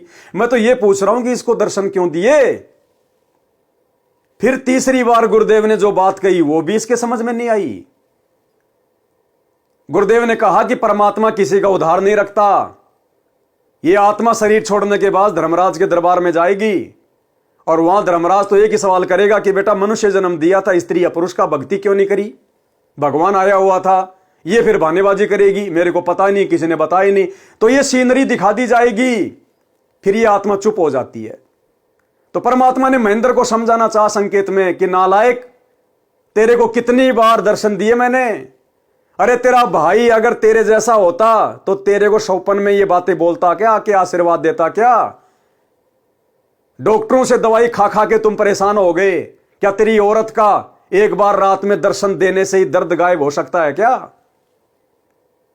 क्या इस बुढ़िया के बारे में कोई आम इंसान, आम गुरु ये बात बता देगा क्या कि ये 650 साल पहले भगवान की शरण में थी, 5 महीने भक्ति करी? कौन से शास्त्र में लिखा उस बुढ़िया के विषय में किसने 5 महीने भक्ति करी? तो कौन बता रहा था ये बातें? कौन बता सकता था ये बातें? तो महेंद्र को भी धर्मराज वहां ऊपर ये सीनरी दिखाएगा कि नालायक, तेरे सामने ऐसे ऐसे संकेत किए जा रहे थे, ऐसे ऐसे चमत्कार किए गए तेरे साथ में। ज्योतिषों ने तेरी उम्र बता दी कि बेड पे तेरे को पड़ा रहना था, टट्टी पेशाब वही करना था 5 साल। तेरी औरत की आयु शेष नहीं थी और फिर भी तू समझ नहीं पाया कि तेरे घर में भगवान आया हुआ है। फिर भी तू आगे से आगे सवाल दागे जा रहा है। तो इसको भी फिर धर्मराज वहां दरबार में खड़ा करके इसी प्रकार से सवाल पूछेगा। लेकिन इसके पास तो मौका है, ये सात संगति की वीडियो देख के अगर इसको अपनी गलती का एहसास हो जाए और अगर सौभाग्य से गुरु जी के चरणों में गिर जाए, माफी मांग ले, अपनी गलतियां स्वीकार कर ले और गुरु को मानुष ना मानकर परमात्मा मान के भक्ति पे लग जाए, तो परमात्मा इस कर्म दंड को मिटा देंगे। जब तक गुरु धरती पे है तब तक हमारे पास में ऑप्शन है, मौका है, उसके बाद नहीं मिलेगा। तो इसके पास तो अभी मौका है। तो क्या कहा फिर गुरुदेव ने उस बुढ़िया के बारे में, और उस बुढ़िया के माध्यम से परमात्मा ने इसको भी समझा दिया संकेत में कि नालायक, इतना समझा दिया फिर भी तू नहीं समझ रहा, मेरे को नहीं पहचान रहा, तेरे साथ भी फिर यही बनेगी ऊपर धर्मराज के दरबार में।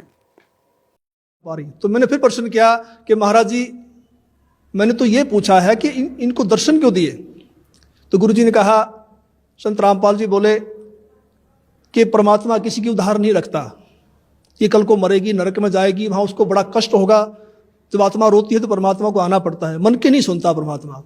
तो फिर ये आत्मा वहां सवाल करती है कि जी आपकी भक्ति का हमें ज्ञान नहीं था, हमने भक्ति तो बहुत की। तो वहां परमात्मा ये सीनरी दिखाएंगे, ये सारी फिल्म दिखाएंगे कि 3-3.5 घंटे मैंने सत्संग सुनाया, आप क्या भक्ति कर रहे हो, इसका क्या लाभ है, मेरी भक्ति क्या है, और जाते समय दर्शन दे दिए। तो परमात्मा ने अपने सिर से भार उतार दिया, पर ये आत्मा बोल नहीं पाएगी, चुप हो जाएगी। तो मेरा भगत समाज से यही बार बार निवेदन है कि ऐसा मौका बार बार नहीं आता, तो संत रामपाल जी की शरण में आकर के अपना आत्म कल्याण करवाएं। सत साहिब। धन्यवाद आपको बहुत बहुत बहुत धन्यवाद जी। महेंद्र जी, आपका बहुत बहुत धन्यवाद। आपके इस इंटरव्यू ने लाखों हजारों भक्तों की आंखें खोलने का काम किया है। यदि कोई अपनी आंखें खोलना चाहेगा तो हमारा काम तो केवल आप जियों के सामने सच्चाई को पेश करना है। बाकी मानना ना मानना ये तो भक्तों के अपने संस्कार के ऊपर निर्भर करता है। परमात्मा कहते हैं, सकल पदार्थ है जगमाही, कर्महीन नर पावत नाई। तो जो कर्महीन होंगे संगत में, उनको तो ये इंटरव्यू समझ में आएगा नहीं, इस इंटरव्यू की बातें समझ में आएंगी नहीं। और जो परमेश्वर की विशेष आत्मा होगी, गलती से आज गुरुदेव की गैर हाजिरी में इन सतलोक आश्रमों में फंसी होगी, उस आत्मा के जरूर कान खड़े हो जाएंगे। तो इंटरव्यू आप भाई बहनों को दिखाना अति आवश्यक था, ताकि आप भाई बहनों की आंखें खुलें